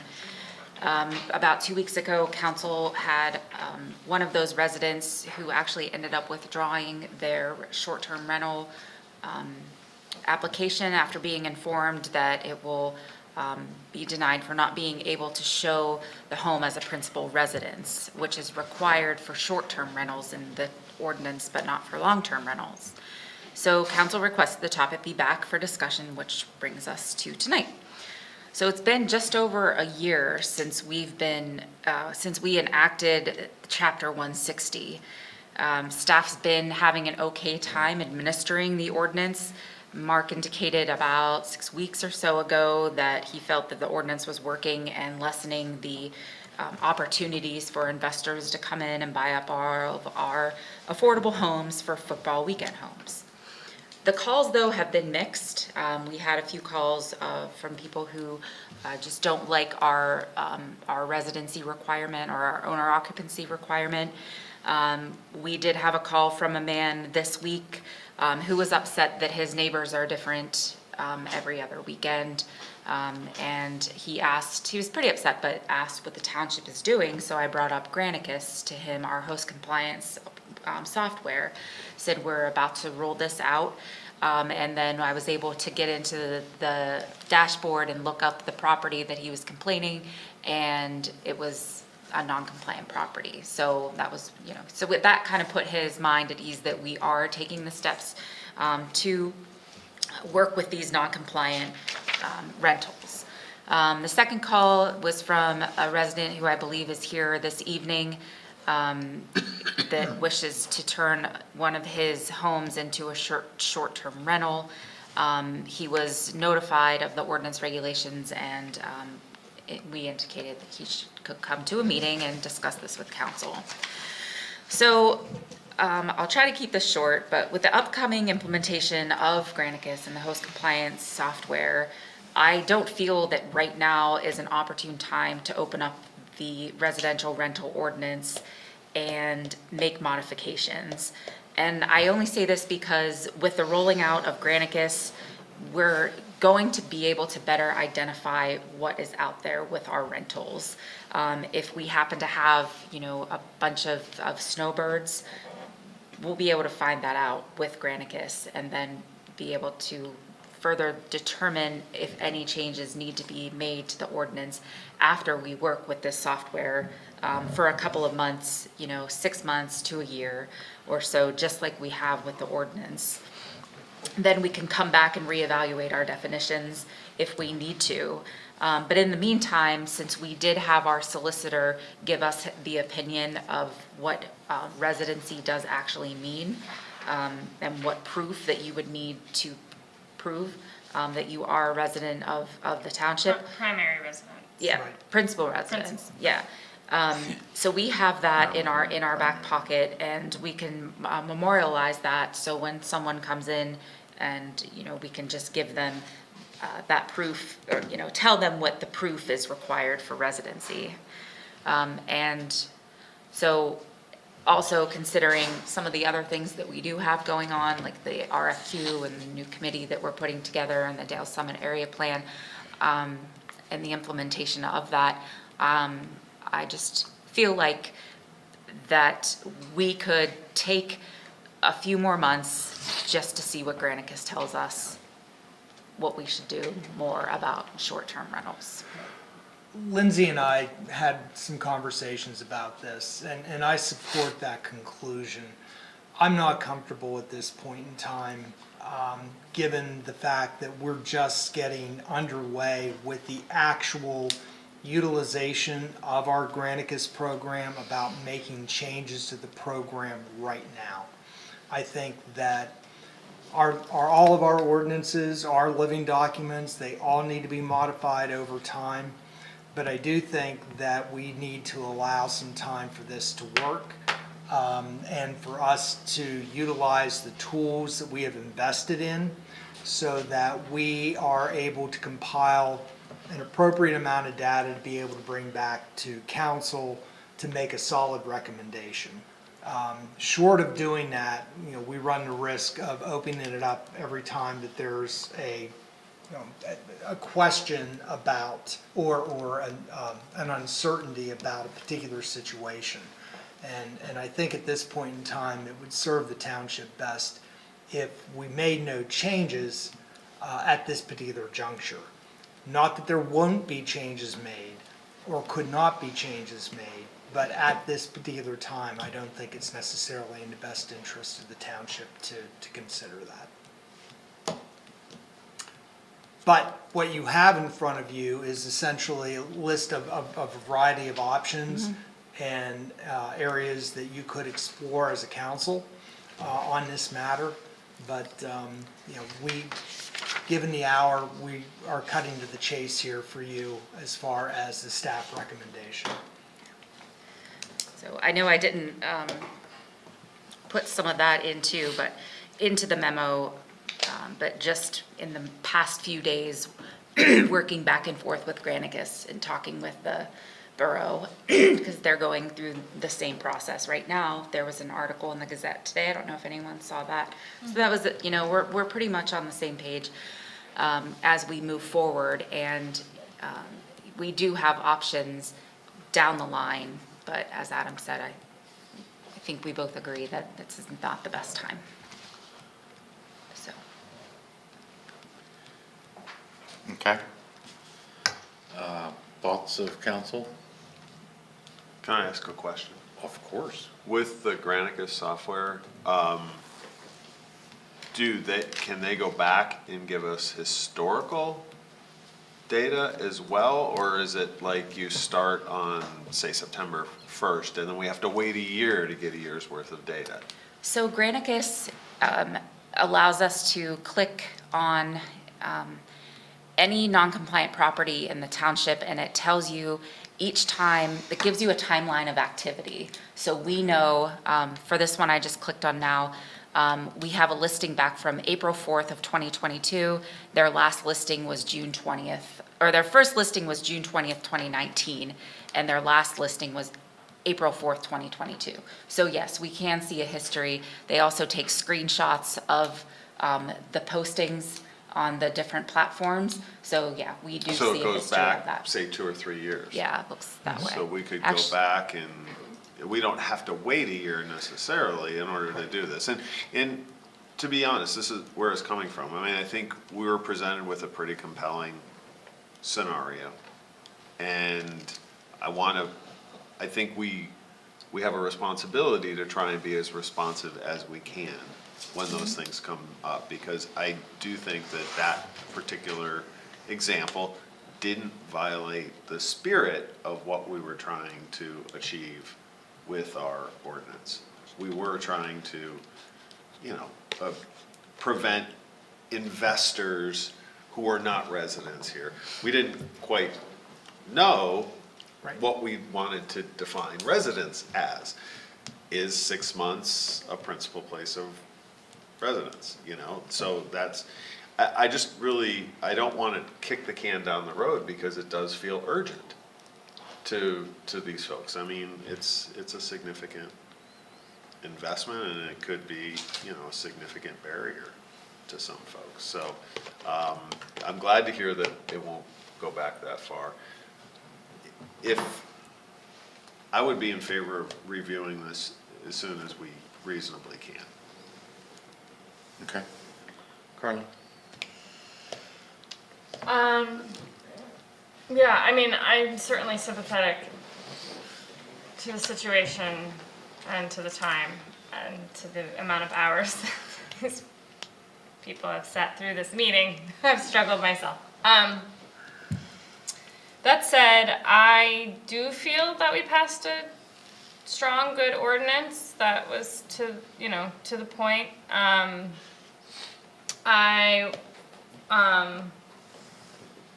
If there were a way to enforce 6 months as the amount of time somebody sleeps in their house, then I think I could consider that. That is an unenforceable number. I don't see how any owner at that point could come and say, prove I don't sleep there 6 months out of the year. At that point, you're just limiting how much they can rent, which we already have. So I will say though, I've spoken with somebody who deals with short-term rentals where she lives in Annapolis, and she's done a lot of research about short-term rentals all over the country, and she asked when, at what point do we define a short-term rental? And I said anything under 2 weeks. And she thought that was actually remarkable. Where she is in Annapolis, it's 90 days. You have to rent, if you rent somewhere for a month, you're still a short-term rental. Most cities are 30. That's like the norm.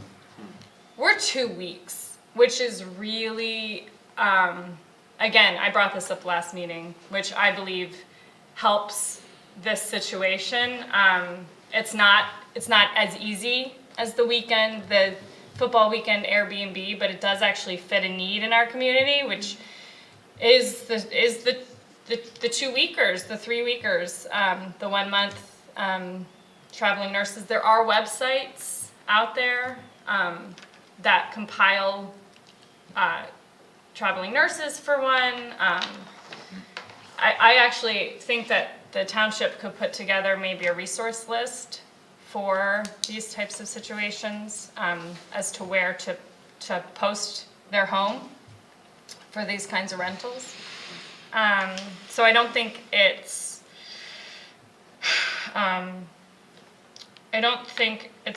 disenabling anybody to be able to still have this type of situation and make it work. It is going to be more work and just a different avenue. But again, I'll go back to the enforcement. I don't see how, it's just not enforceable without it being a primary or principal residence. Without that, like, this is my license, this is where I live. So I don't support sending it to Planning Commission, and those are all my comments. Thanks. Dustin? Maybe it's because it's late, I'm missing this, but what's the minimum for the long-term rental definition? A long-term rental is any dwelling unit or portion thereof that is offered for rent or lease as a living facility in any increments of more than 14 consecutive nights. So what stops this situation from being a long-term rental? So some applicants can come in under a long-term rental permit and sort of, rent for a few months at a time if they want to. Anything over 14 days is considered a long-term rental. So if they wanted to, say, rent their house out for 6 months out of the year, they're able to rent their house out for 6 months out of the year. Yeah, to your point, there's nothing that precludes the long-term rental solution to any type of a non-resident, non-investor situation. Right, that's what I was trying to say. I just forgot to mention that it's under a long-term rental permit that you can rent for 2 weeks or more at a time. Right, and it doesn't require the principal residence of the Correct. owner to be in that. But you have to rent for 2 weeks or more. Right. They can rent for 2 weeks or more. Yes, I could do every other game. and that's not what we wanted to do, Right. Okay. because it's our home. Understood, ma'am. We're gonna need you to come up to the lectern to speak. Dustin? Well, I agree with Paul. I don't want to kick this down the road. I don't necessarily, I think we could, we could probably shore up the definition of the short-term rental with the principal residence. I mean, what is our definition of the principal residence again? We don't define principal residence. But through the solicitor. Yeah, the solicitor told us that it would be a driver's license. That's the proof of principal residence is a driver's license, a non-real estate tax bill, or. Yeah, but they have to live in it for a certain period of time, right, out of the year. Voter registration. No, That's it. our No, ordinance is that silent goes- on that. Yeah, that goes back to Carla's point, how do you prove Whatever time. whatever time? So basically, if you own the home, you can rent it, If you live short term, If you live in it. If you live in it. if you live in it, but there's no time, okay, all right. So I feel like, this is where my feeling is, I don't wanna get into feelings, but, Here we are. I think we're not offering the fullest capacity for our residents, obviously with the situation, why these folks brought it to us, that we could. Yeah, I understand the need and why we've defined short-term rental the way we want, because we don't want everybody coming in and buying up all the houses. But if we have residents, you know, folks that actually reside here and live here, or, you know, maybe own two homes here, and they wanna do short-term rental, why are we saying you can't do that? That's where I'm at with it. Why are we saying that just because you don't live there, you know, as your primary residence, but you're still a resident of this township, you can't do a short-term rental there? Well, I Right, think, it gets back to what Paul's saying, is what was the original intent of the ordinance? right, but that's the problem in this specific situation, correct me if I'm wrong. They utilized your VA to purchase in Florida, was that correct? In Florida, and to utilize that, they had to declare that as their primary residence in Florida, so they are technically not residents of College Township. And that's where the distinction becomes an issue. And also Dustin wasn't here when we went through this whole exercise, because we spent a considerable amount of time working our way through this short term. And we were the first ones to really tackle it in a comprehensive way in the center region. And a lot of it was because we had a lot of non-conforming properties. We had local developers who bought up all these homes and. Oh, absolutely. And trust me, living near one or next to one is a significant burden. I mean, I have neighbors who are just a couple of doors down from one of these places that, you know, every weekend there's 50 cars in the parking lot, and, you know, they're going till 3 AM, and, you know, we have to enforce noise ordinances and those kind of things. So it is a significant problem that we were trying to address, and we tried to tackle it as best we could. And we tried to take all these things into account, but there's no perfect ordinance, so the question is, what's the time frame for revisiting it? And to Carla's point, how do we enforce it? And is there a software solution? Is there, you know, it's a very complicated thing that we're trying to address here, but we are trying to be fair. Yeah. It's just, how do you do it? So, anyway, I'm sorry, No, that's exactly I correct. framed it, I was just trying to frame it. Right. That's all comments I Okay. have. Eric? I agree with the staff recommendation at this point. I was going to bring up what Paul just brought up. I had hoped that we had not lost track of what we went into this for, which was to protect the integrity of the single-family neighborhoods for the reasons that Paul just noted. I've seen it firsthand. I have friends that have seen it firsthand.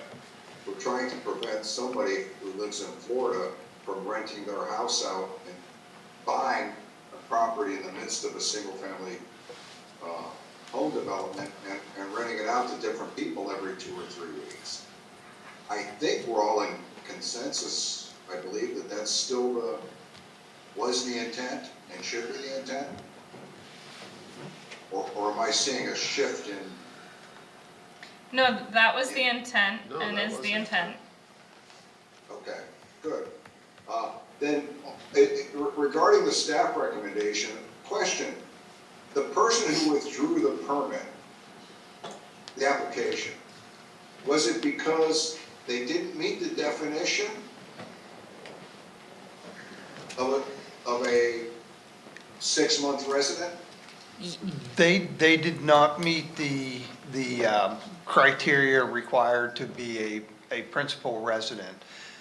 We Okay, offered so to what's- them to come before council and make a request and allow them to withdraw the application to get a refund. Okay. Because so as they- submitted, it was not going to be accepted. Right. And other avenues for pursuing this were offered. Okay, so it was because they didn't live here for 6 months? Or was it just kind of a Six- technicality that they didn't have the appropriate proof, even though they did live here for 6 months? Well, Yeah, that's- there's no way to know if they live here 3 months, 5 months, 6 months, 8 months, other than their word that they spend about 50% of their time here and 50% of the time in Florida.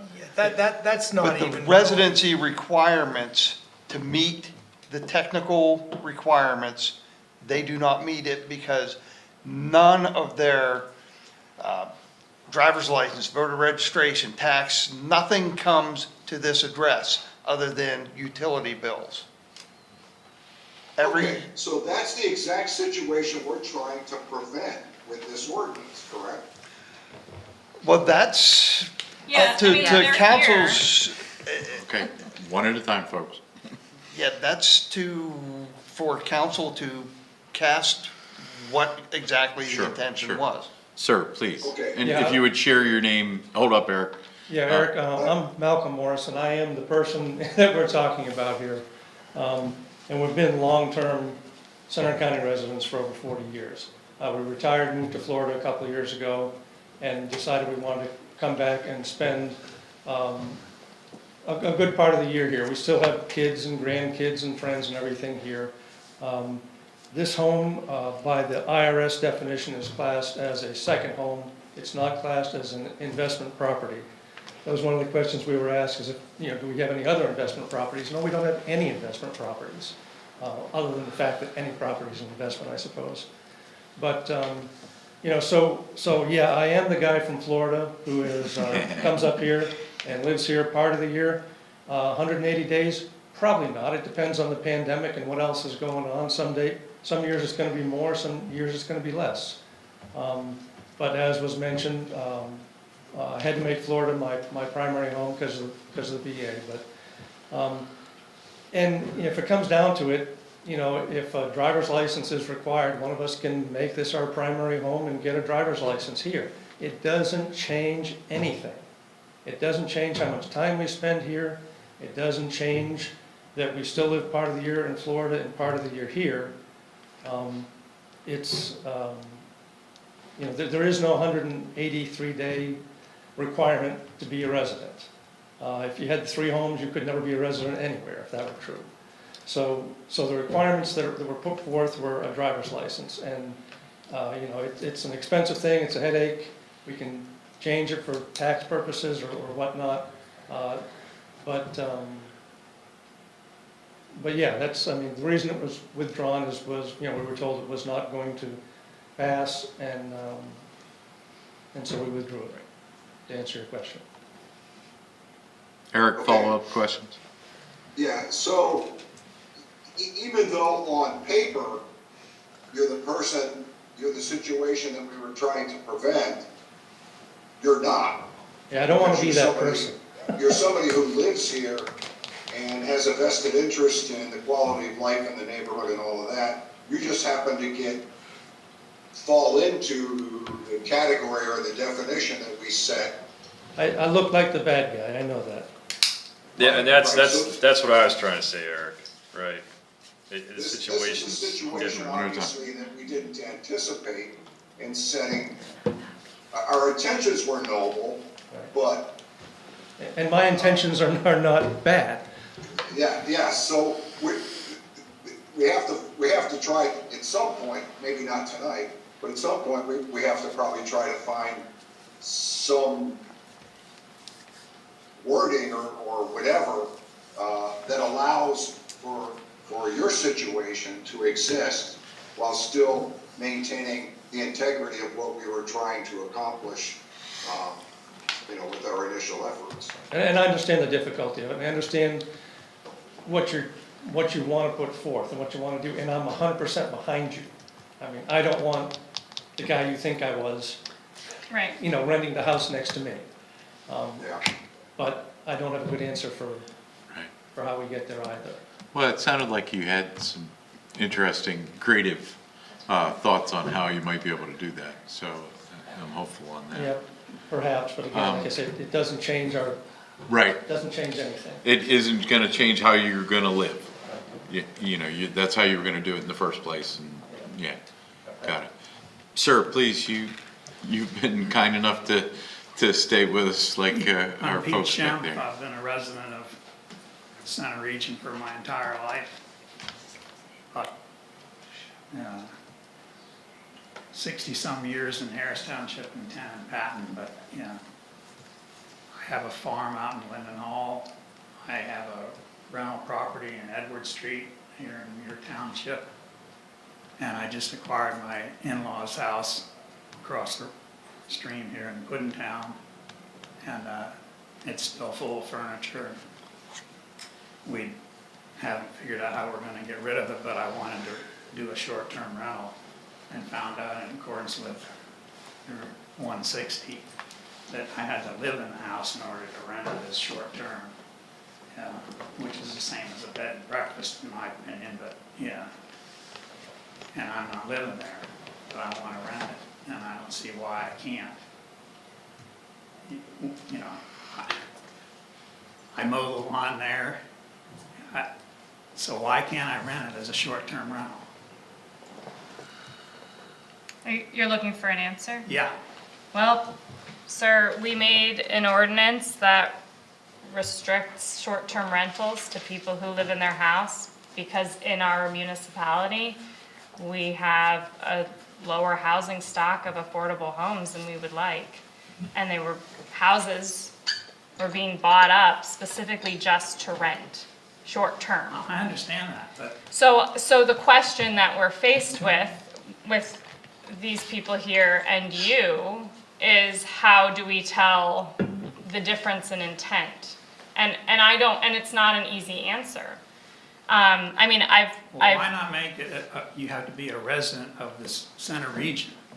Any one of your. well, that 4 or wouldn't 5 solve their problem either. Well, that's their problem. We also have local folks We have who local have landlords, bought, yeah. 8 or 10 homes, and they just use them for weekend rentals. In fact, that's one of the major problems, is that they do buy up this housing stock, and then there's nowhere, there's no principal resident there, and imagine living next door to those people. That's Now, the problem. Yeah, and I'll say, Why don't you contact the owner and, have him arrested for people what? screwing up the property? He's right here in town, just like I am. So, So why doesn't that solve the problem? this goes back to the housing stock and trying to maintain the integrity of the R1 neighborhoods versus. That's why no, your intentions, we're not no saying- one is doubting your intentions. I know You- that, I but mean, why don't you fix the problem by some other means than what you're doing? Why don't you get the homeowner that's right here in town and get the constable and whip them up and take care of the problem? that's not under, It's what? that's not practical. unenforceable. That's not- We can't stop people, I mean, If you have a problem with a property it's whether it's a Breaking- problem property, to be honest, whether they're renting to people who party and scream all night, or they're just renting to the quietest knitters, is not really what we're trying to do, to be honest. It's to keep the housing stock available to people who are going to be living here all the time. Now, having lost a parent recently and having had a house to deal with, I totally understand your situation, and I'm very sympathetic to it, believe me. You have this house all of a sudden that you have to deal with and you have to pay for, and I understand short-term rental would be a great way to help support it. That said, I will say, we do have a very short-term rental, I don't know, what am I trying to say, like? Duration. Duration, yeah. So Yeah. there are lots of options out there to rent this home for 15 nights, a month at a time. I mean, I do a regular rental for a Oh, yeah, long-term rental? long-term rental. Yeah, anything over 2 weeks. Anything Yeah. over 2 weeks is long-term. We're Right. just keeping out, The The- 2 week, the- less than 2 weeks, less than 2 weeks, less Yeah. than 2 weeks. And Well, that won't work specifically, either. we're trying to address a business model. Right, right. yeah.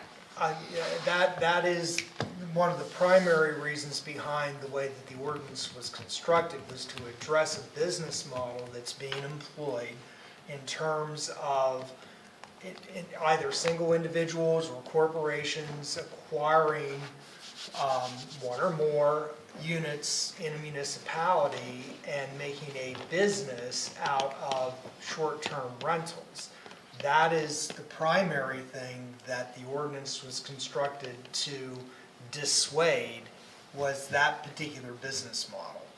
And what that ordinance, as it is constructed, didn't and has a great deal of difficulty in any manifestation of doing, is making certain distinctions for these situations that we're dealing with right now. Right, and so if your discussing. business model is to rent it for a year, 6 months, 15 days, anything greater than 14 days, then you're allowed within, there are requirements to, that. rental permits and Yeah, I things got like one that. over here in Edwards Right, Street. but there's nothing in the short-term rental ordinance that would prevent you from creating somebody who will be part of the neighborhood over a long period, a longer period. It doesn't have the owner occupation requirement, right? Right. So That's So the, I rent that's it- the stick on the short I term rent it for that 2 everybody weeks has or the whatever issue the with. minimum is, and they happen to leave, after 3 days, and it's the way it goes. We will not be knocking on the door to make sure that your renter is there for 14 nights. The only thing I would caution you, that's built in to deal with someone who may want to play the system. If you are advertising it, if you heard about this, planner talking about Granicus. Yeah, what's This is the township is paying a significant sum of money. There is a company that scans the top 50 or 70 listing sites repetitively, and they will show us every advertisement for rent. So if you were to say, well, I only rented it 3 days, but we see that you have it still listed and available 4 or 5 days after your rental booking, you would lose your rental permit based on our code. So I just want to caution you, attempts to game the system will more than likely result in you losing your ability to rent at all. If you're gaming the system through the web, Yes. through the advertising. Yes. Yeah.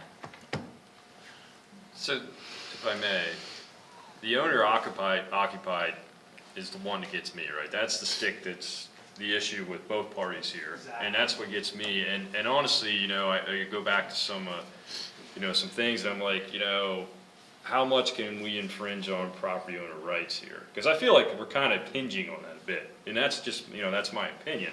And I think I got a little bit of a different opinion than the rest of you. So let me give you a hypothetical.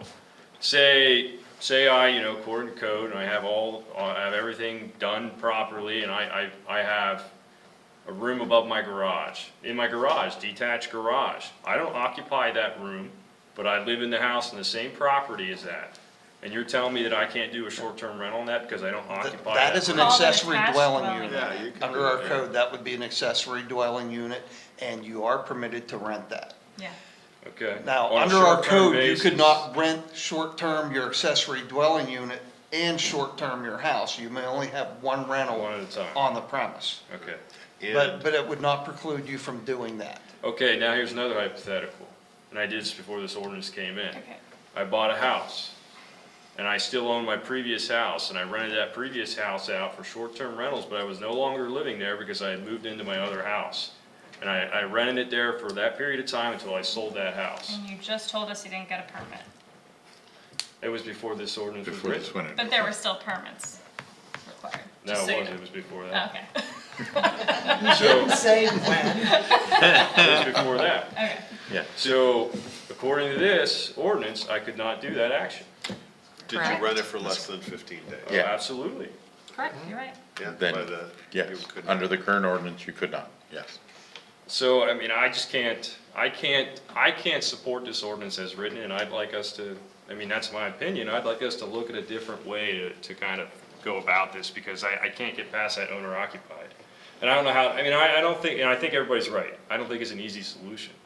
But kicking down, the can down the road, I don't think's right either. Well, I would just like to point out that we spent an entire months and months and months running this through the public. We had a full house with people who are renters, and we listened and we compromised and we came to agreements. We ran this through Planning Commission. This has been through Center County or Center Region Planning Commission and back to here. I just don't want you to think that this is something No. that hasn't recently been looked at or looked at at all. No. But at the. No, I'm not. The I'm not big, saying the that. big point I think staff is trying to make, and I think I heard the consensus of council, it's so new that we don't have enough experience with it to be tweaking it at this point. I think we do, with the ordinance, I think we're pretty, we're satisfied with the way that it's being administered at this point. I'm sorry, with the addition of the Granicus. Exactly, Okay. yes, that's the new part that we want to test before. Right. Yeah, and it's for a practical reason, and the practical reason is, we know that we have this situation already. What we don't know is what are the other situations that are out there that may need to be corrected, and if we don't have the data, we are going to be. Once we start calling them up and We're saying, hey, going to be correcting this, just like we've been 1,000 making times. modifications to our commercial and industrial zoning districts over and over and over again. So that was the rationale from a staff perspective.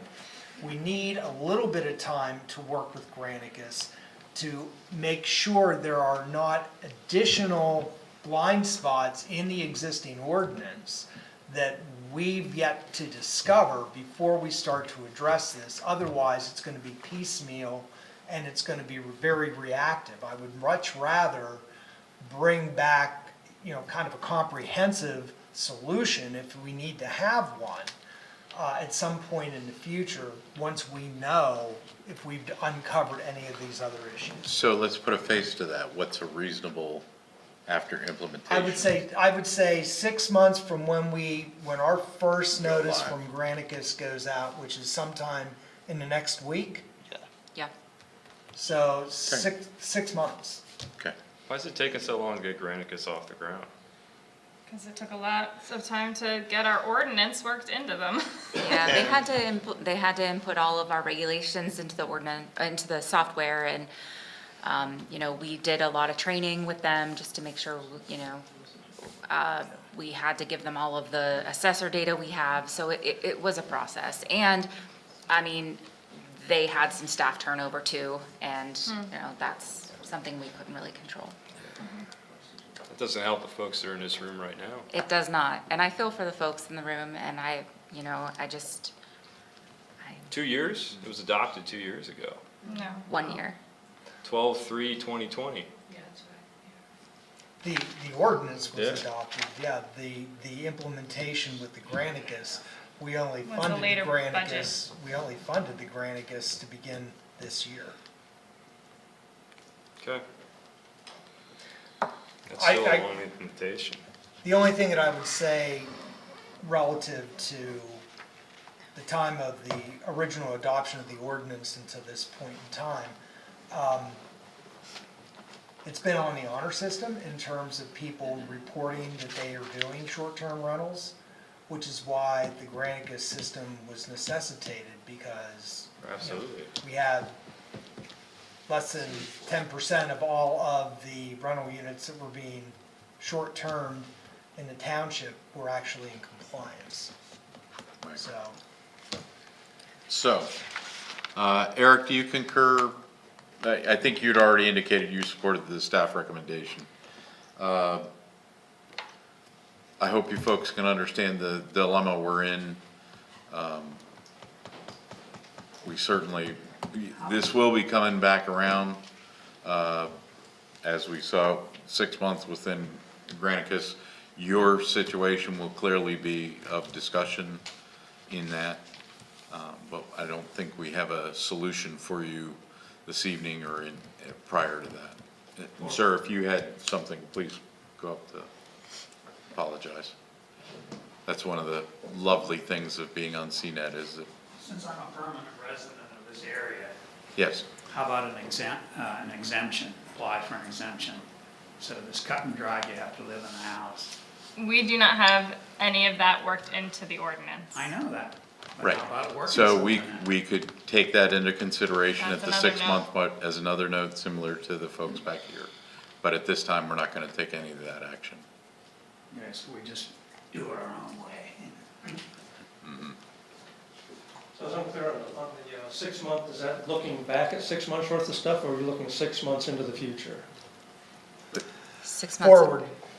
I mean, it's not clear to me what the Granicus date is gonna show us. It's just gonna show us who's compliant and who's not. It's not gonna lend us to where we need to write our ordinance. We're What getting that it's going feedback to do now. though is stir up the very unhappy people who have realized we have an ordinance and they will give us, right? I mean, Yes, that's the once point. we identify and start notifying all of these Properties. people that Yeah. are not playing by the rules, there's a high likelihood that we're gonna come up with other situations, not unlike this, where there are some possibly legitimate reasons you'd like to make accommodations for. And I think what the manager is saying is, rather than us revisiting this every, 4 times over the course of the next year, let's let this thing roll, see what all comes forward, and address it all in one fell swoop, instead of a continuous. So what happens to those people that haven't been playing by the rules and that you're gonna stir up? We're gonna send a warning letter. When we start, we'll send a warning letter and then they can come to us and try to get into compliance. And if they don't, then another letter will be sent and then we'll have to start applying fines if they don't come into compliance with the ordinance. Our ordinance provides for $500 per violation. A mere listing is a violation of our ordinance. So once we give you that ample time to come into compliance, I could write a violation of $500 every single day that it comes up on a listing site. If it comes up on 3 listing sites, I can write a $1,500 violation for that day. So I guess the point I was getting at is if there's people that are doing it Yes, now. we are ready to that- finally that roll Do I wanna just go into. ahead and be Hold on. one of those people and get my warnings and stuff like everyone else is doing, or do I wanna come and That's try up to to do you. it? Try to do it the way Yes, we're doing it we have by the ordinance. finally gotten to the point where, as was said, within the next week, the enforcement letters will start rolling out. Because we've finally gotten to the point where we can identify the properties. I don't think we're going to advise you one way or the I other. was on being that. facetious. Right, obviously. right. But the point is that there are people out here that aren't following the ordinance, and they're getting the benefits of this, and I'm coming to you. You're trying to do the right Trying to do it the thing. right thing. Understood. And I'm the one being penalized. It's an unfortunate way we're doing business. I wish there was something we could do better. I'm sorry you disagree with it. We're finding people into compliance, right? Right. I think this goes back to the other beginning. If everybody did the right thing, we wouldn't have these things, but that's always the challenge. Eric B. Hey, thanks. Since we're still talking about this, one of the other advantages, I think, to waiting is that we're not the only ones doing this. If you've been following the local media, Ferguson and the borough have enacted short-term rental ordinances. So I think they're going to learn something, and we can maybe collectively, because, we talked to somebody here tonight who lives in Harris. So I think we may find some things collectively that work well, instead of individually, by just giving a little bit more time, a little bit more experience, all three of us, with this. Right. It's unfortunate overall that we have to have this ordinance in the first place. But based on the experiences that we've seen, because of the nature of the center region and everything, it's become a necessary evil to accomplish some of the other quality of life goals. And I will mention too, in our due diligence when putting this together, we looked at other communities nationally and went around and got samples of their ordinances, and we really tried to do the best we possibly could. And we adjusted this ordinance multiple times based on feedback. We originally had 30 days as the cap, and we started doing the math, and people came to us and said, you know, it's really, okay, we changed it to 45 days. And, you know, we changed the term, making it 2 weeks, 14 days, which, as you mentioned, is very unique. So we are trying to take feedback in. Unfortunately, we didn't have all of the use cases, and we didn't have all of the means to enforce. But I think our intentions were to protect our neighborhoods and to make sure that we have that. And to keep our residential and not commercial, frankly. Yeah, I mean, because that is a real danger in this area, particularly with the university and with game days and all of those kind of things. So we do feel bad that we didn't catch every possible use case, but you have our word that we're gonna continue to try and, you know, revisit this, because we wanna do the right thing. It's just hard, how do you do it? And that's the hard part. Thank you. Sure. No, thank you. Thank you for staying with us. yeah, your model is like above Yeah. and beyond model citizens. Yes, Yes. thank you so If much. there's anybody who will change things for us, you guys. Okay, so the consensus, I think staff's clear. We definitely want to see this back as soon as we feel comfortable that we have enough information to make informed decisions. Well, and I just want to make it a point that I believe we need to act quickly. I think we've waited long enough. I mean, that's my point on this. That's good, Yeah. and the consensus of council, we understand your position, and I think we're clear on the consensus of council. Staff informatives, we only have one item on there, but it's a very important item. That would be the pedestrian facilities master plan schedule for second public input period. Good stuff. It's moving. We'll get there. Right. You wanna yeah, comment on that? We had talked about the target date in September, and the reality is with CRPC meetings, et cetera, and the objective of bringing to council a complete and total package, which includes all of the implementation elements. Yeah. And the changes to our various chapters in our zoning and land development regs. That's gonna push it to the October 20th. But I'm very optimistic we're gonna hit these targets, and we will have this wrapped up by that time. Okay. Council staff, other matters? Anything for the good of the cause? I just wanted to bring up, just to remind you guys, I sent you a proposal that had come kind of through Parks and Rec Committee. Just take a look at that. That's the other matter, you know, as far as grants for invasive species removal. And I think we still have enough time to maybe talk about that as an agenda item in our next meeting. We Okay. can do that. Do we have room? Yeah, absolutely. Let's definitely get that on there then, please. Okay, anything else for the good of the cause? If not, I will accept a motion to adjourn. So moved. And I will second, and we are adjourned.